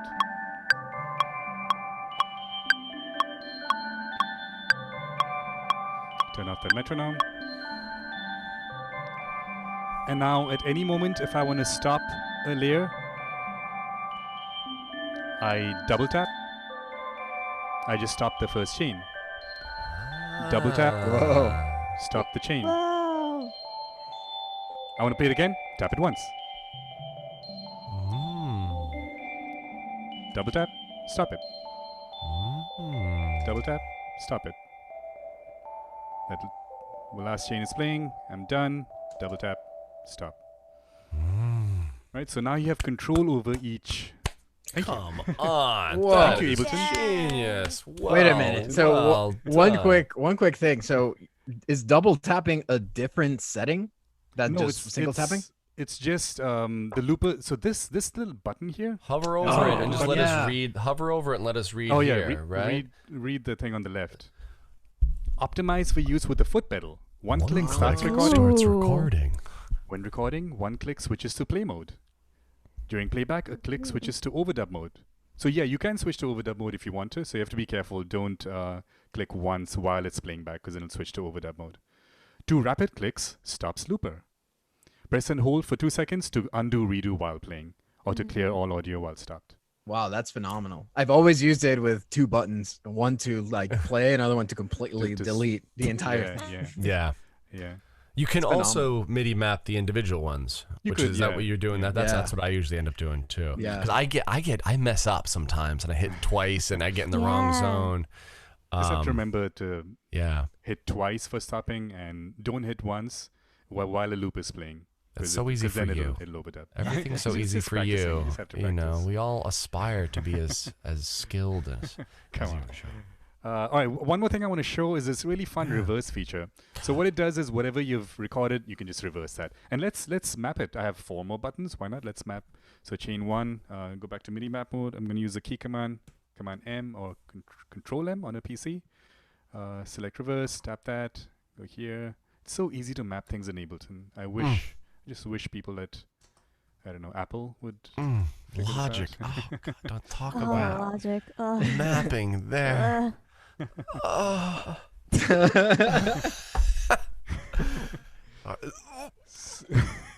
So right now, I mean, I still have my loops. I don't have to play a loop again. I just hit play, and I can tap any of these buttons. In fact, these 2 are on right now.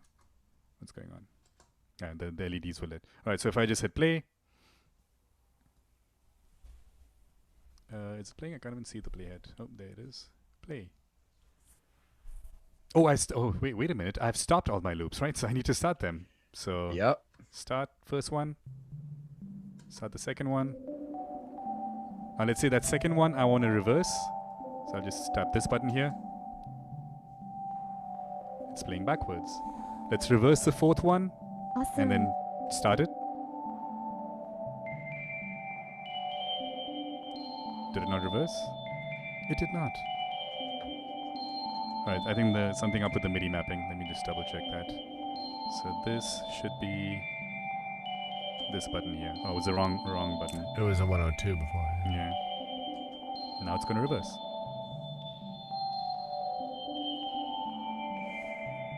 It's beautiful. Yeah, it can be kind We of need fun to like play a with. dirty groove underneath for some Yeah, Aphex yeah. Twin, Be awesome. mid-90s action. It's beautiful. Now, one other thing I just want to show you with this controller, what you can do. So right now it's in this toggle mode. So I tap the button. So let's say chain 1.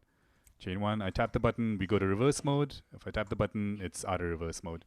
But we can change this controller so it goes into this momentary mode. To go into momentary mode, any of these switches can go into momentary mode. I just have to hold down the button and count for 10 seconds or wash one of my hands. I don't know. Half so your just hand. wait Half for your 10 hand seconds. for like Oh, look at that. It 2.5 flashed for fingers. seconds. So we just went through 10 seconds there, and it kind of flashed, letting us know that this switch is now in momentary. So if I tap it, it'll reverse. If I let go, it'll stop reversing. Nice. You can do like that cool, like Whoa. reverse, let go, stop reversing. Grab fun thing like something. that. Yeah. So let's try that a little. We're playing something. Tap to reverse. Let go. It'll go back to. But if you reversed for too long, you're going to switch your switch out of momentary mode. Yeah. So that's you can only something I also reverse for 10 considered, yeah. seconds. So don't reverse for longer than 10 seconds. Yeah. So I guess the developer needs to think about that, how to implement that. No, that's great. Yeah. This is fantastic work, man. Thank you for this. I love that. Super powerful. Many chains, each with their own loop. You could even mix them in different levels now. Yeah. Um, Add different effects. Add different effects to different loops. Yeah. Oh, the possibilities. Can I ask you a question? Have you presented what you're going to present? Because I honestly, I'm at saturation point. That's like that's amazing. I don't know what else I could absorb at this point. We also have some questions from the chat. Yay! Finally. Right. Questions. Bring it. Oh, sure. Should I go for the questions? Or Please, Loudon, do you want yeah. your question first, or? No. So Ryan asks that he has a TC Helicon Voice Live Touch 2. He's thinking it only has a quarter inch out, if that would work, or is there a max patch that could convert the signal to MIDI, or probably to control the looper? Oh, just to control it. I've never used that device, but I'm using this just as an example. I could even use my MIDI controller here. Use any kind of MIDI controller device. You have to look into, like a regular keyboard controller. So that particular device, if it does send MIDI, and the best way to check if it sends MIDI, plug it into your computer. Does it show up in your preferences, right? Turn on remote, and then just play tap some buttons on that device. The top right little LED over here should blink, like when I'm playing notes. So that little LED blinking there. So Ableton is saying, yes, I'm receiving MIDI data. So that device that you have, the TC Helicon device, if it's sending out MIDI data to Ableton Live, you could use it to map any of the stuff that I just demonstrated. Also, just as a side note, this controller, it's amazing what you get for, well, $79.99 if you can get that used one. It also has a pedal input. Like for continuous? Wait, what? That's a good question. I forgot. It's been a while. I think it's 64. Yeah, I think it's just like a sustain thing, like a on-off switch. Let's read Great. the listing, or on the Actician website here. USB controllers, description.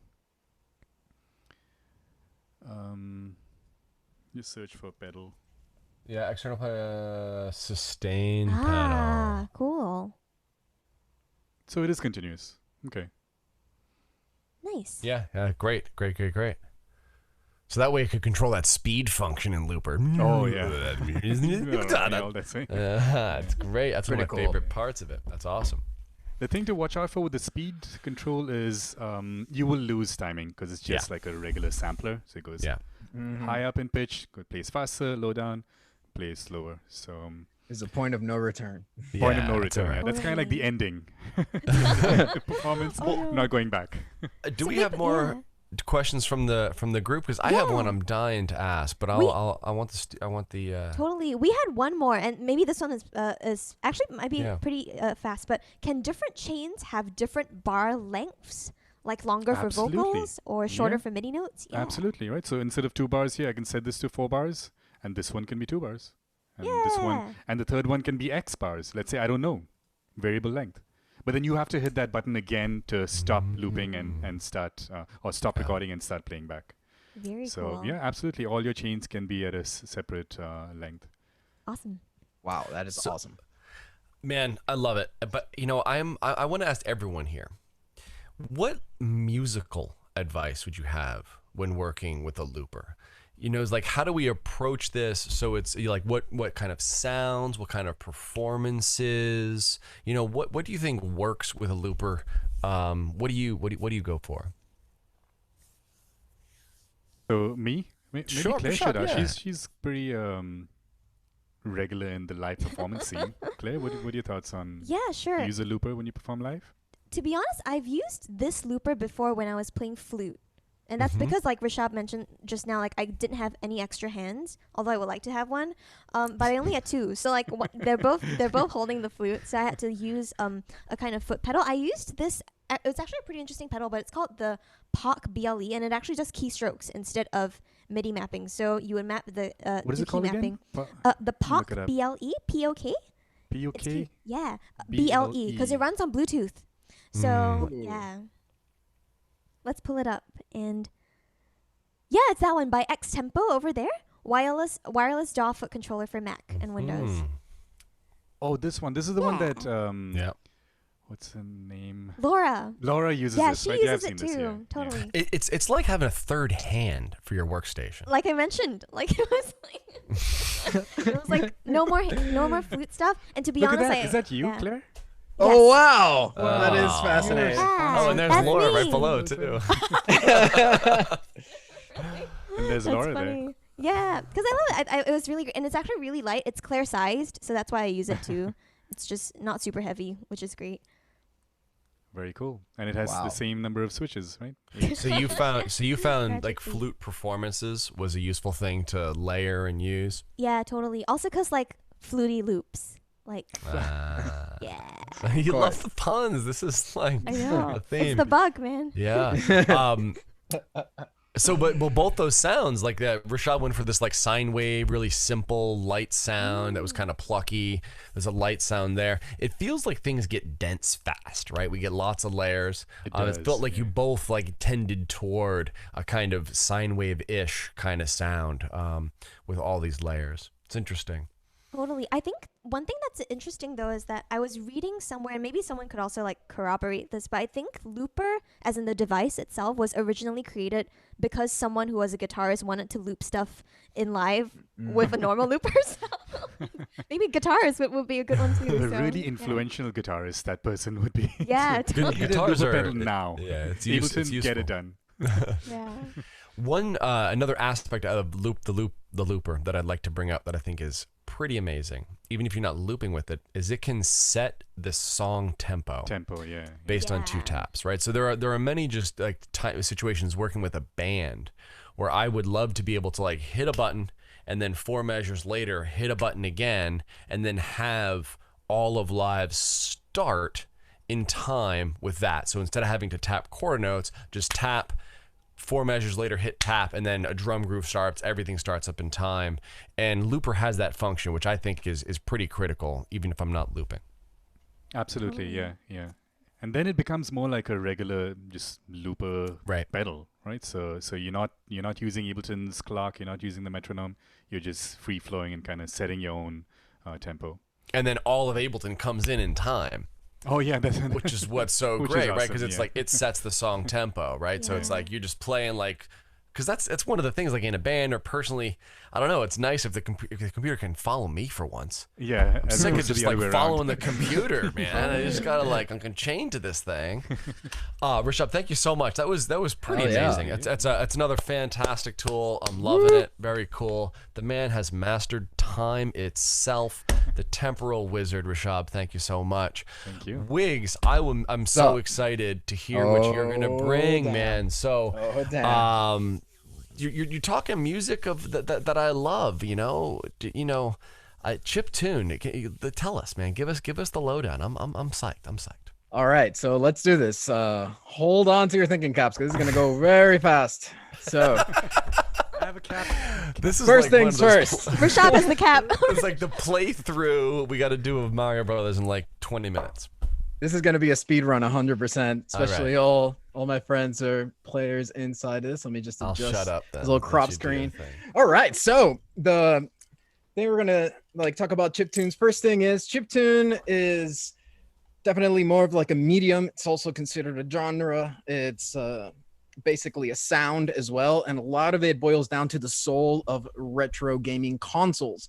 And one of the big things about it is that a lot of these consoles, as you're seeing in this picture, basically use chips that were designated for sound effects. And what ended up happening was that the music became an afterthought when the developers were making games, and they had these very little small amount of allocated space, things like the janitor's closet, a part of the game, in order to put in music. So what ends up occurring is that you get this generation of composers that have to create music in very constricted limitations. And I'll just go you a quick overview of what it is. And the reason I have this timeline is to kind of show you where the whole essence of video game culture came to be. As you can see here on the top left, Ralph Baer is the guy who created Pong, and also the Magnavox Odyssey, which was the first, one of the first consoles that, or with a hit console, I'd say, that kids could take over to their home, plug into a TV and start playing. And from there, it created the snowball that became the massive avalanche towards like the late 70s with the Atari 2600 being like a massive like business model. And from there on, tons of games came to be. And as the consoles kept evolving through time, so did not only their technology and graphics, but also their ability to input sounds. Now, the thing about chiptune is that as it says itself, is chips that do tunes. So basically music created out of chips is very similar to considering it how say like a modular and analog synthesizer creates sounds. Now, the thing is that in order to make smaller versions of that could actually create like amazing sounds was very difficult in the early stages. But because of that difficulty, a lot of composers created amazing music and exploited these limits.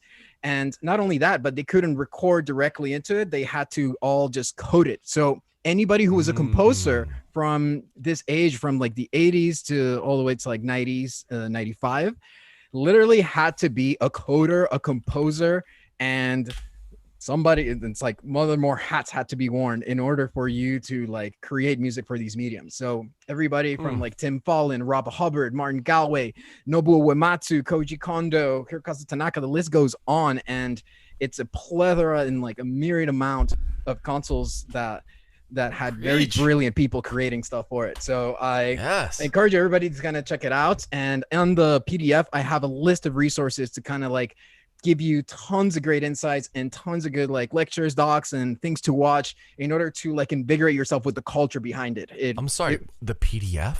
Where do we find this PDF? Oh, no. Well, if you are watching the Boston User Group, you have access to this magical crate that's going to be open for like a week. And the link is where? A lot of people just showing up. A link is where, Claire?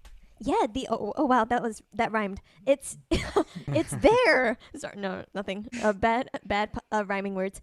It's in the description of the YouTube video I run. So if you are on the stream with us on YouTube, go ahead and pop that description all the way down. There's info about us, but there's also info about what we're presenting, and you can download this until a week out from now, and it's free stuff from people who are awesome. So something that I want to definitely mention is the fact that back in this era, like what's considered the golden age of video games from like 1980s to 1995, you have to understand that a lot of composers weren't using DAWs as we have today. They were actually using these devices to code that were called trackers. And trackers essentially became one of the first mediums. And yeah, Ryan has a good point. Europe in 8-bits is a great like documentary to also catch. I wasn't able to find it anywhere online, but hey, if you have it, let me know. The vibe about it is that the essence of making things in trackers was so like OCD in detail as opposed to how we create music today. So still to this day, there are people that create amazing music using trackers. Jake Kaufman that made the Shovel Knight video game soundtrack would blow your mind just to know that everything was just crunched in numbers. So just to give a quick example. So what I'm going to talk to you is how can we bring part of that magic into Ableton Live? And before that, always remember that, always remember that these were some of the limitations that used to happen. For instance, the Nintendo system, and we're talking what, like 85, like in 85, like you only had 4 channels. Not only that, but you were sharing these channels with the sound effects engine as well. So like as you're playing Mario, you're also like trampling on top of what the soundtrack is doing. So it was crazy. You got to think about like how limited it was, and in order to create something so deep and connected was like completely new. And yeah, exactly. I wish people could see that the Bit Crush. I just momentarily spotlighted. It's all I got. I got 8 bits for my video here. So one of the things to also mention is that some of these consoles also had their own, because they were all unique chips. Some of these had their very unique sounds. The Commodore 64 had a SID chip, a SID sound interface device.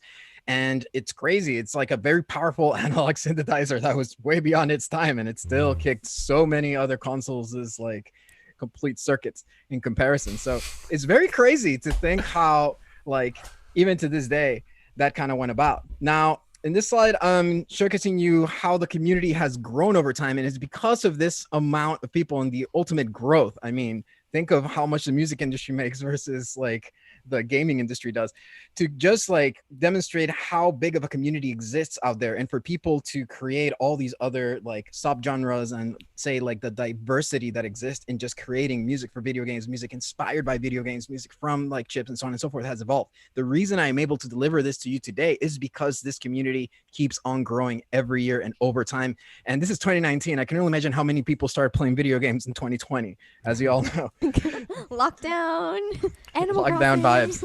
So One of the best pages to kind of get started and to just check out stuff is VGMPF. It's a Video Game Music Preservation Foundation, sorry. And they basically have a whole thing from like different games, also the different formats they're created in, if there's converters, if there's like a software that can play any form of things, like any games that you want to like listen to, like the whole diversity of it is in there. Video game music is huge. Another massive community to look into is VGM Rips as well. Massive forum, list of composers, chips, and so on and so forth. And if I click on chips, you can look at like the dynasty, not only for consoles, but also like PC gaming, like back when like Windows 95 was like a Lamborghini of like the whole thing. You could get a Sound Blaster Live and get this YM38 12 chip, and this thing just sounded like you know, there, that was the sound of you killing it back in the day. So it's very incredible. And when you revisit that whole feeling of like that childhood nostalgia, the whole essence of it, and it comes with that type of sound and texture, like you just get in love with it. So let's get started with the resources. So the resources have been around for like a while. So the first place to ever get started in order to just get into creating chiptune or from video game music is just having like rough, besides just having hardware, say we're going to approach this from a DAW standpoint, you want to start by just collecting MIDI. And MIDI in the Video Game Music Archive, you can see this page has been like around for a while. It's like 23 years old. And in December 19, 2019, ready to rock into 2020s. They had no idea. But anyway, so in this page, we have like a bunch of different user submitted, like I was talking about the community, user submitted the MIDI files that you can easily grab, everything from Sony PlayStation, almost every console you can think about. So I'll go into like, say, the Game Boy, and we can browse in for any type of thing. So anybody a fan of Pokemon, maybe? Yeah. Which color? All of them. All right. So user-created MIDI files? It is. It's user-created MIDI files. So something that I did put this as part of resources and other pages. Something that I do want to say is that this is all user-based. So you got to understand that these are interpretations of other people. So they definitely give you the ballpark of the idea, but it's never the precise idea all the time. Yeah. Now, when it comes into 8-bit type of things, the limitations were so vast that having to get like a lot of these interpretations down is pretty easy. Now, once you go into PlayStation or SNES and Genesis, like the games got a little bit more complex and sampling became part of the game. So I'm going to talk about that too. So if I was in this position, say I just go here, I'm curious, let's grab like the bicycle thing. I would just grab it and just download it. And something very important to keep in mind when you're downloading from this area, to make it compatible with Live, what you want to do is to write .mid. Yes, it is a MIDI audio format, but the .mid will make it draggable onto Live itself. So right there, I just kind of just downloaded it. And that's now the same thing for my wavetables. If you don't have .wave at the end of it, they don't function. Ooh. Yeah, picky. Good call. Yep, thank you for that. Format first. So now that you have that thing set up, I'm going to head over to Live. And over here, I have a few things that I've already kind of pre-done. Ooh, dragged the little thing by mistake. And here we go. So now that we have that, boom, boom. Just got Live set. Ooh, my mouse be misbehaving now. So let's see. I'm gonna go over to Zoom real quick and make sure I'm gonna share everything first, because I'm getting. Oh, I can click now. Perfect. So upon that whole thing set up, I basically I can drag and drop any form of MIDI files in here. Now I'll go over to my downloads. As you can see, my downloads folder is as Loudon's desktop. So I'll grab this little bike thing we just grabbed, and I can simply like drag and drop it. As you can see, a bunch of MIDI channels populate. I'll drag it and drop it over here. It'll ask me if it wants the time signature data in there. I can click yes in order to like approach it. And from there on, I have a bunch of sounds basically ready to go. All the lines from like this person's interpretation of what that Pokemon game was. Now I'm going to undo, because I have some of these like already preset. And you know, when you're approaching the essence of chip sounds, you want to be able to have sound sources or synths or VSTs that get as close as possible to how these consoles sound. In the sense that we're doing, say, Game Boy or NES, and I know they're different. I have a little Game Boy thing here, but to go into the NES side of it, I'm going to demonstrate this free plugin that's been around for so long, and it's immensely amazing. And it's the Magic 8-bit plug by CMYK, and I will show it over here. YMCK.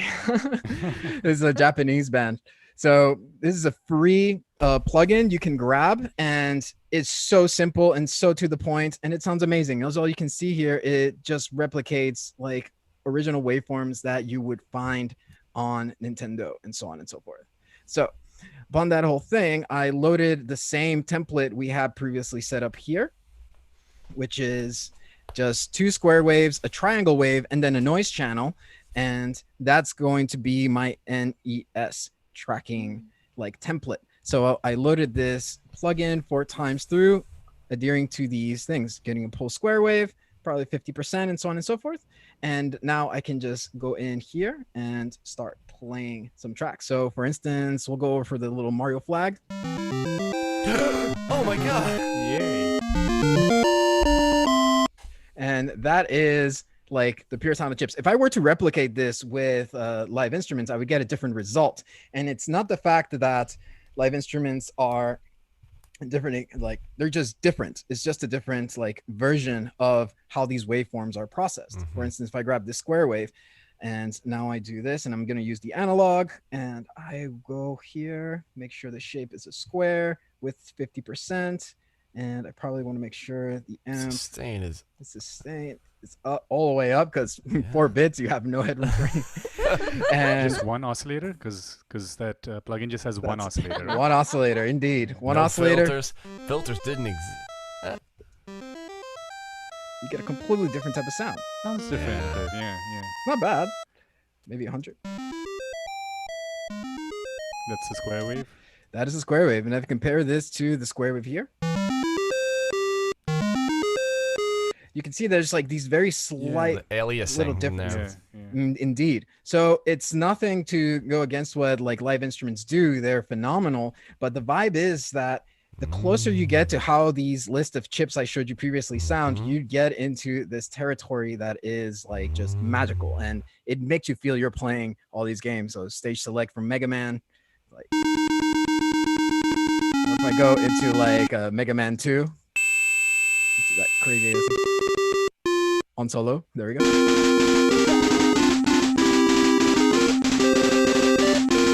Man, this is my childhood right here. All the chops. Composer's just killing it. 4 channels. Of course, the infamous Zelda by Koji Kondo. Oh my god. Oh.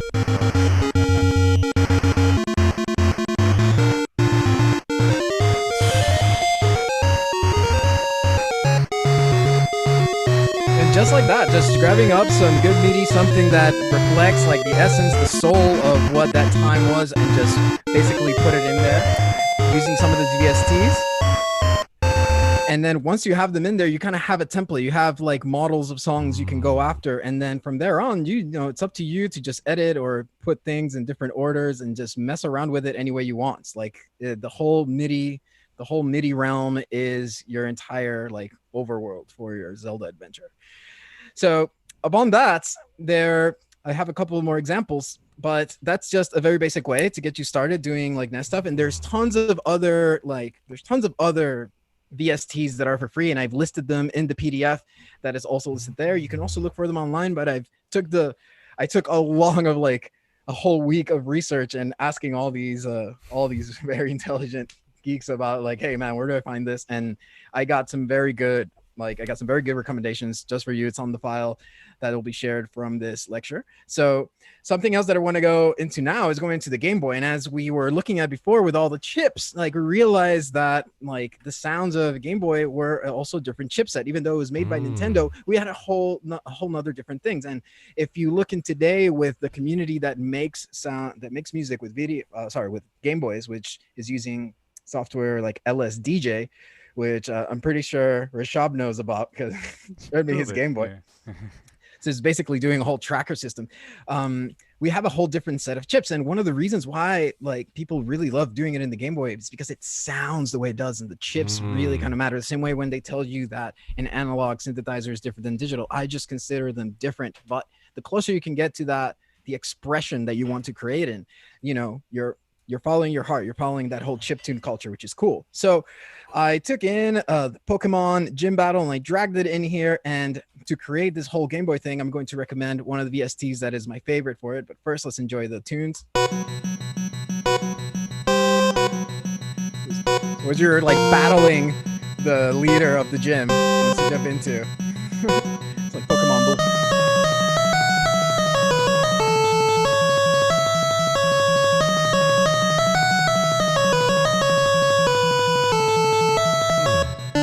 And the way those like square hip sound is very, very unique. Now let's evolve from this. Evolve like Pokemon. And I'm going to show you that what I am using to do this is this Chip Sounds by Plug. So let's get our Pokemon journey started here. So the Plug Chip Sounds, while this plays, is basically allowing us to like choose a myriad amount of like pure chip sounds. And these are all chips that have been modeled similar to what I showed you on the page. And this VST created by this company basically took in a bunch of the little things that, little quirks, the things that were imperfect about it, and tried to put it inside a VST. And I've known about this for over 9 years, I believe. Like 9 years I was introduced to it, and still today, it's still one of the best ones to go into the retro game consoles. So if you really want to explore not only Game Boy sounds, Commodore 64 sounds, and things and other, I recommend Plug. Chip sounds. That was so well Yes. timed. Oh, Well done. But that Well, one's this not free, that right, one. Wiggs? You practice. Well, that one's a not paid free, product. but if there's one, Yeah. if there's one paid chiptune, because there's one Yeah. paid chiptune one, I would recommend that one the most. Mhm. But yes, definitely. They also make a bunch of other cool products. And just to compare a little bit, I also put in the same sequence here, but now we're playing it through the NES, just so you can hear the difference with how these timbres, even though they're all square waves, you can hear that running it through the previous ones. Much bolder. Sounds much fuller. So the NES like would have that. Well, in this case that I'm using like the magical 8-bit plug, I just showed you that's for free. You can still create the same type of feeling, but you'll get a different type of timbre. Always go for, you know, if you have basic sounds to go with, if you got basic sounds to go with, like from there on, like, you know, you can keep exploring different options. But if you have something that's close, I'd say just keep creating to your heart's content. So on that whole tip, let's get into the nitty gritty of what do we do if we want to now explore like the 90s version of chiptunes. And yes, going into SNES territory, we are still making music in chips, but guess what? Sampling became one of the essential things that came about. And before the SNES was also the Genesis, and the Genesis used its own like format and its own things. There's a whole culture about it. You can check the PDF for a bunch of info and all the other pages, but I just want to get into the magic of it right away. And just to give you a quick thing of what you'd be experiencing, you would be going over to a page, like I could still be going to this page again.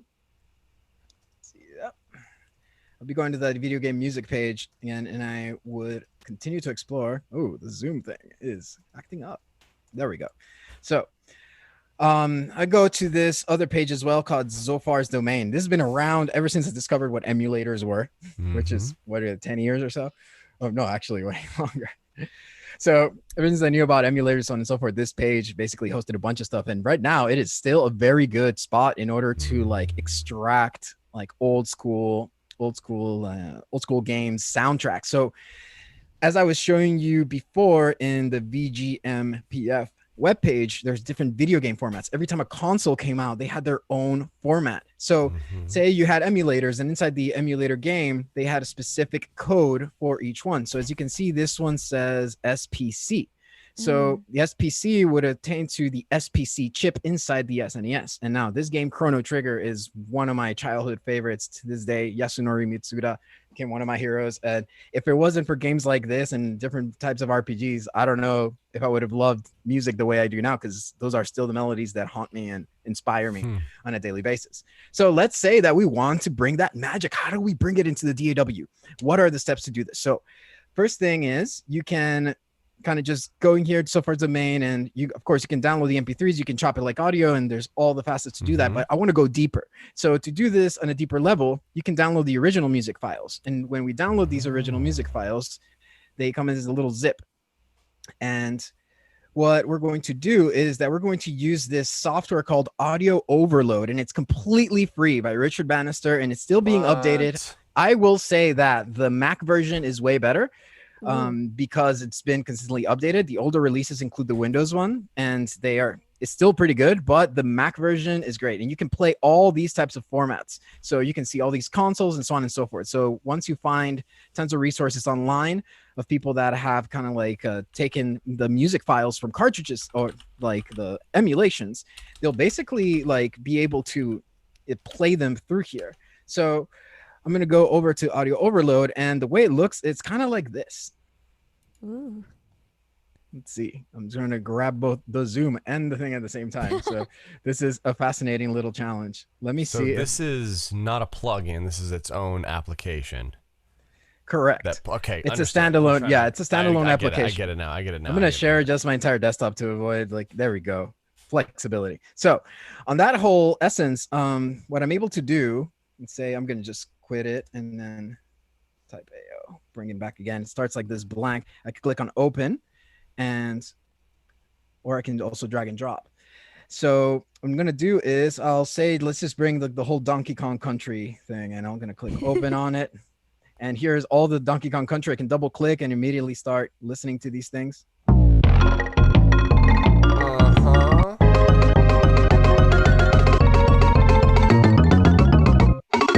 Perfect. Oh my God. So that's the SNES. Yes, it's still going through chips, but they were definitely doing samples, and the samples needed to fit into 64 kilobytes. Yes, 64 kilobytes for your entire music score and samples to fit in there. So you can start thinking how they needed to squish the bugs out of these wave shapes and the quality in order to make them like fit in there.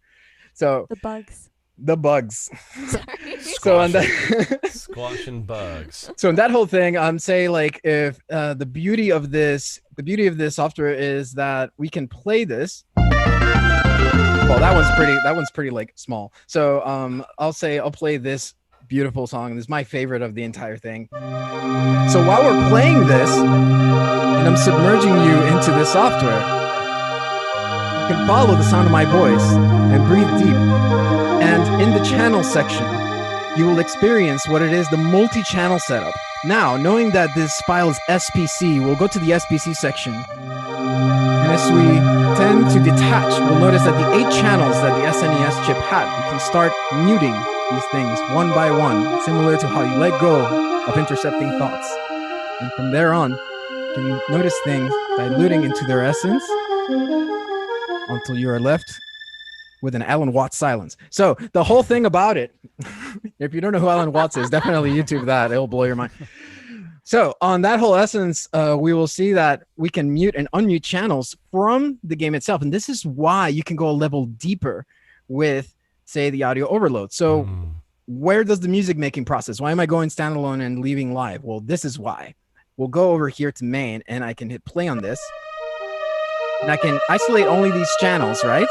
And while that's happening, I'm going to go over to the top, hit file, and I can save the channels that are currently playing as a WAV file. Not only that, I'll call it the Aqua, and in this case would be channels 5, 6, 7. So Wiggz, these files are not user made, right? These are the original files. They're taking from emulations, correct? Yes. So this is like the original. The composer of this soundtrack is Dave Wise, and I also posted a link about it, and he's a genius. If you realize how limiting it was to create 64 kilobytes to make all this magical music and put it in there, it's mind-blowing, especially this game, because Donkey Kong Country was a big deal when it came out. So this basically gets saved as a WAV file. So you have that, you can save those channels independently, and then you detail how much minutes or how many seconds. So you always want to shoot for something long, like 300 or whatever. And from there, you kind of just save it. So once that is done, and it's typically pretty fast, once the sound is going, it means the render is done. Now let's go into live, and this is where the fun happens. What? We go into live, and what we're able to do now is extract this and say I can just drag it as a WAV file, but I can also come in here and just chop it into a simpler and, you know, do every type of thing that I'd want to it and kind of just have fun with it. So I can remix it on the fly. Nice. With everything kind of happening to it. So that's like a very cool thing to get the actual renders, and like not only that, it's like legit stems from all music. That's so amazing. to show you something that relates to it is how I put together this entire one. There we go. It's on the first thing.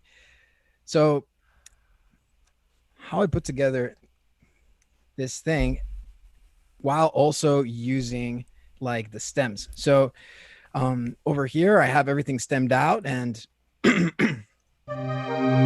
have everything stemmed out, and I can play the whole thing and add effects to it, or use pieces of it and put it on a looper, or add vocoders to any of these things, and so on and so forth, or make wavetables with them. It's like a plethora of flexibility that you can get with your childhood, like, you know, your childhood melodies. Damn. So that's not the only step. The next step that goes above it is the fact that since a lot of these things were samples and they were extracted from the cartridges, we can also dive into the level of sound fonts.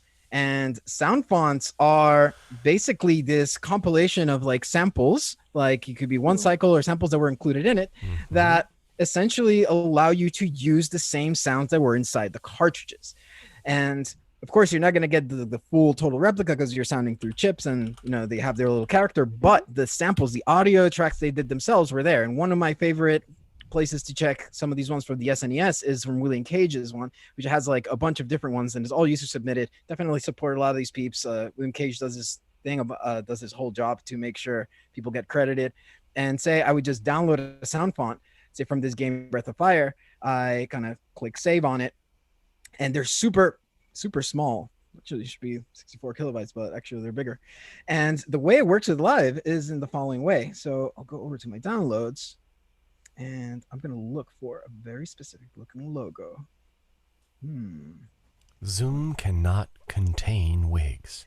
Nothing can contain Wiggz. There is no box, no rectangle that is strong enough to hold back the sheer energy and power of this certified trainer. So it is exciting even watching him search a file system. So here's an SF2 file, which is the same sound fonts. Instead of me having to go look, maybe I put them in here. No, put it somewhere else. So say I get a sound font from the page and I simply drag it and drop it. And what Live does is automatically decompresses all of these files, and it gives me, like, I'm gonna have duplicates now. It gives me all the original like sounds, and in this case, this is a PSX. So this is Final Fantasy VII's sound font, the one I got to be able to extract. So all the sounds that Nobuo Uematsu used, or most of the sounds are like achievable, and you can do this to make things that you want for yourself.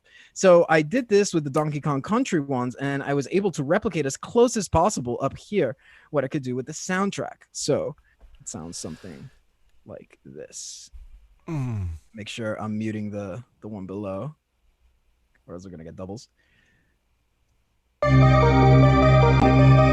this is 100% all being played through sound fonts. So over here is the synth bass patch on it. It's a piano I had to kind of bring in as well. That's the Ableton piano because it didn't have the piano.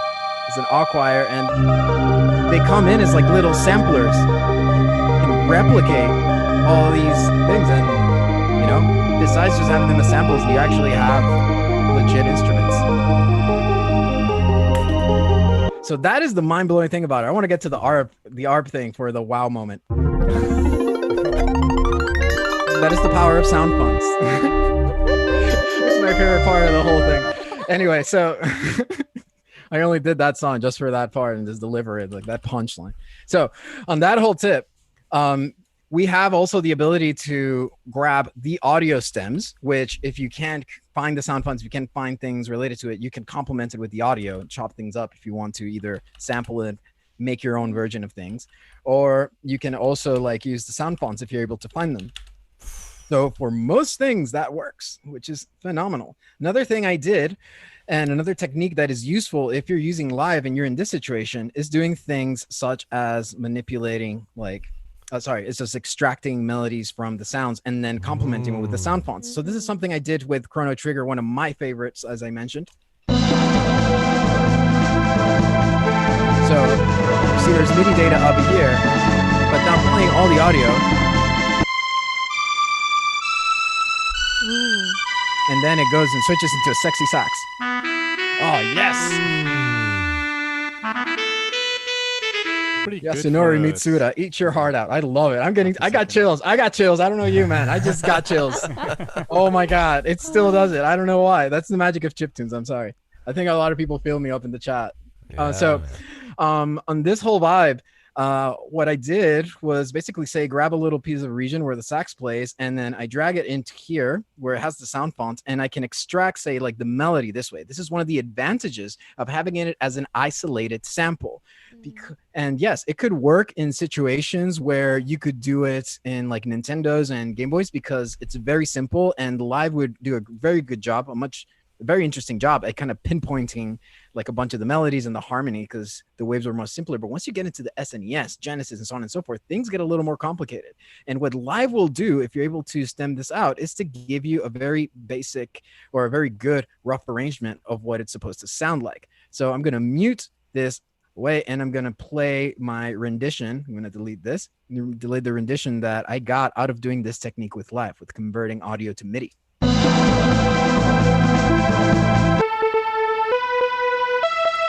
Little quirks here and there, but it still works.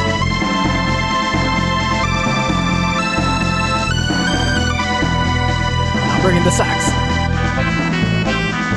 Oh man, more sax. Woo! Oh man, I still got chills. I don't know what. What is it about this game? Yeah. What is it about like chip style life, man? I think we're learning just as much about Wiggz as we are about chiptune.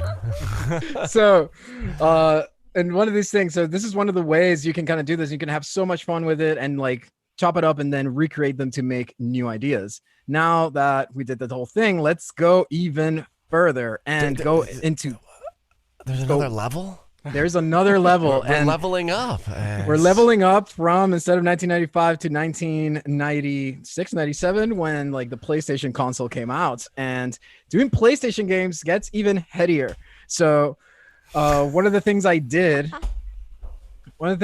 was to basically do the sound fonts the way I showed you. I went to the VGM and grabbed the MIDI, and from there I started pinpointing and piecing together things. And it's important to let you know that there's a lot of like trial and error you need to do, because a lot of these things don't come just pre-made. Of course, everything here is like user submitted. So I got the sound font from one user, I got the audio from another page, and then getting the MIDI from another page. And now I'm here kind of piecing it together like a puzzle. And once the puzzle is done, I can recreate things. So here's Final Fantasy VII's like fight theme, doing all with the original sound fonts that I explored.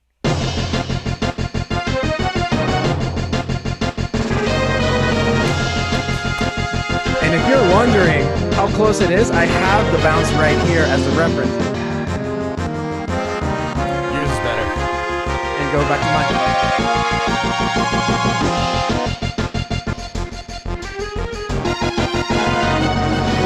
So that's how cool you can get away with this thing. And you can tweak these channels in any way you want. You can see everything's kind of working in unison. But this is what's going to do is just immediately give you the tools, the same tools these composers have. And now you can use them in Live and really accelerate. So in the PDF, you'll get tons of access to these things. And to also showcase very briefly, like, well, how some of the other VSTs can also be used, and also implementing some of Live's chiptune renditions as well. I have here Castlevania's like Bloody Tears, which If you remember, if you ever played the first level of Castlevania that got you hooked immediately, like this was it. So this I'm gonna play this while also showcasing you some other free VST plugins. Actually, no, some that come with Ableton packs. So over here, we have this thing from Max for Live that got Kushmer. It's an 8-bit synth, which is super simple, as you can see. Simple attack, decay, sustain, release, waveform change. And I have it split left and right. You get kind of like saw wave down, square wave up, and a little low pass filter.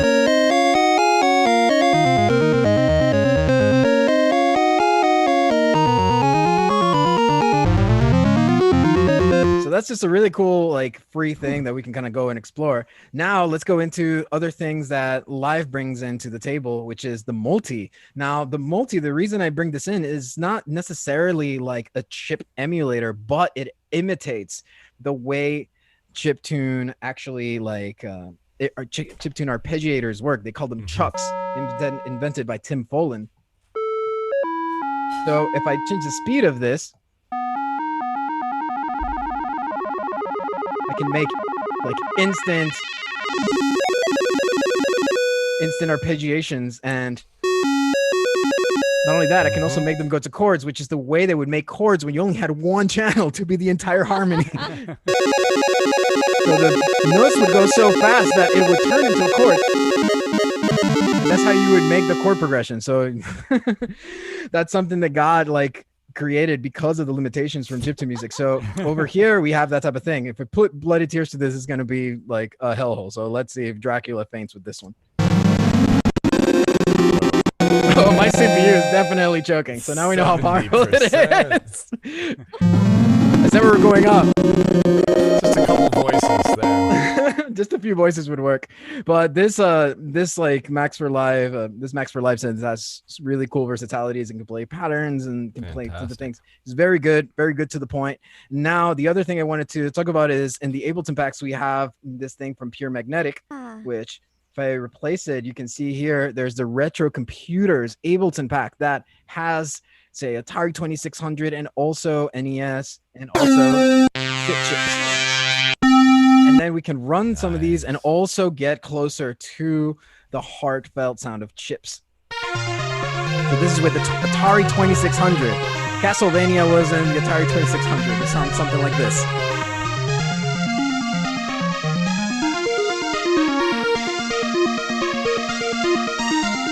Now let's run it over to these channels down here with the SID.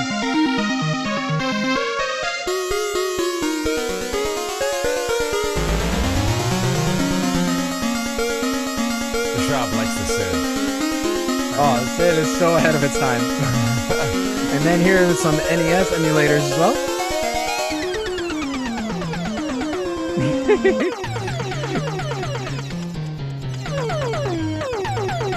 And just to let you know, like, a lot of the sounds from these effects are not just like raw waves. They're actually things that like sound a certain way. That's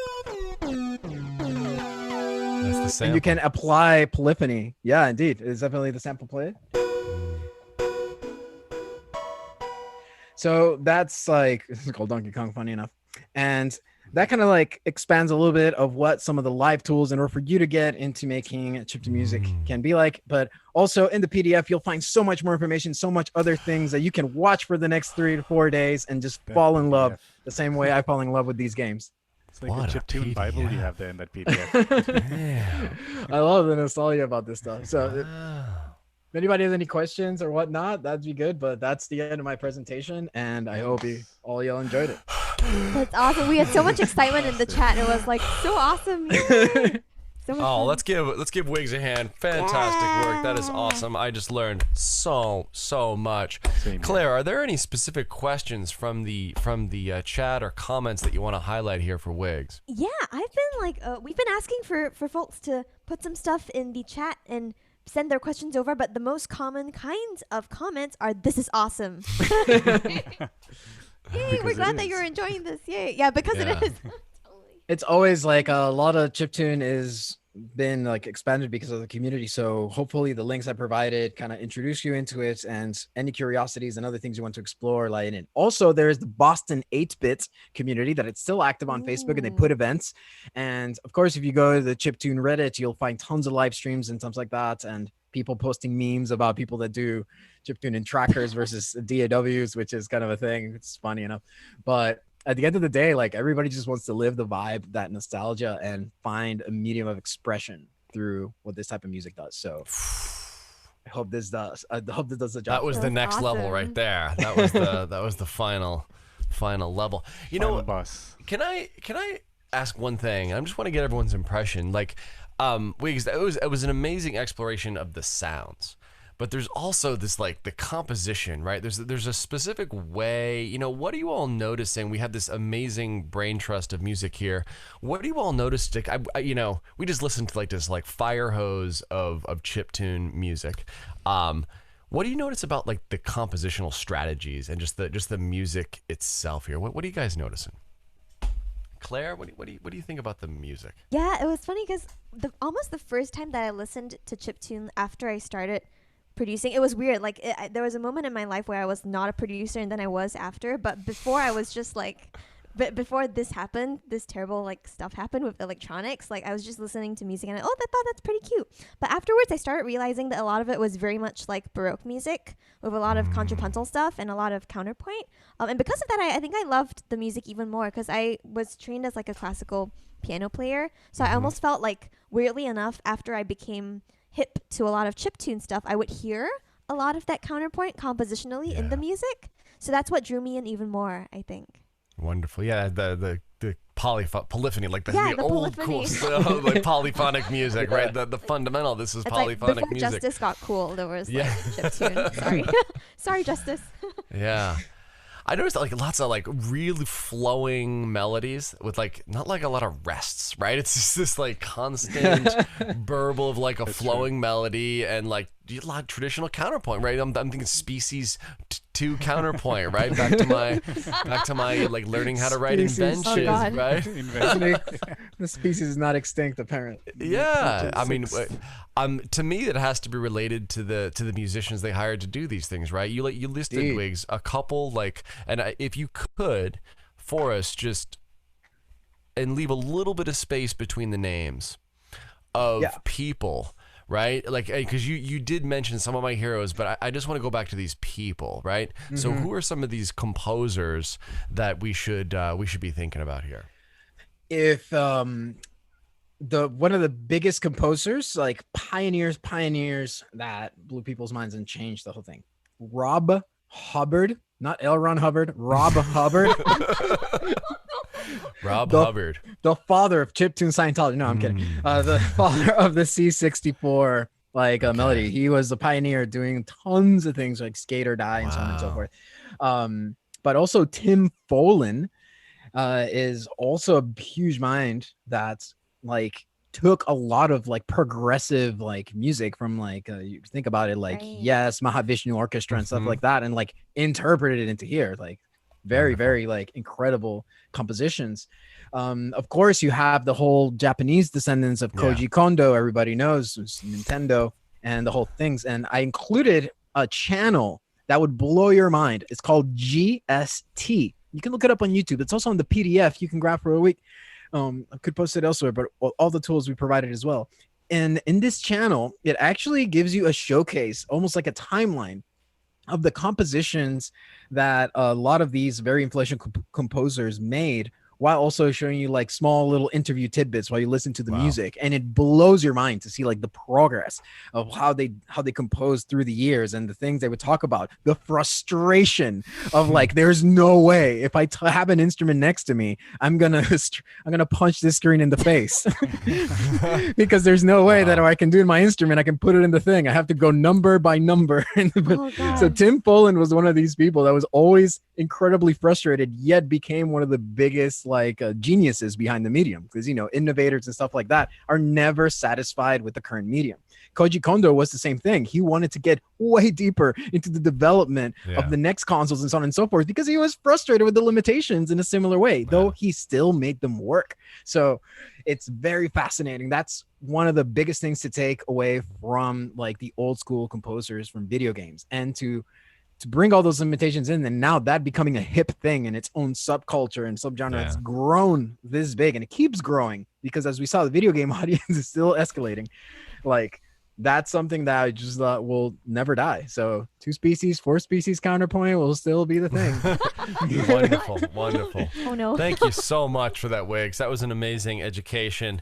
Claire, vocoding, such an awesome tool. Like just a wonderful sounds. Thank you for that. And it's a complex device to understand. You were able to break it down in a really beautiful way. Thank you for that.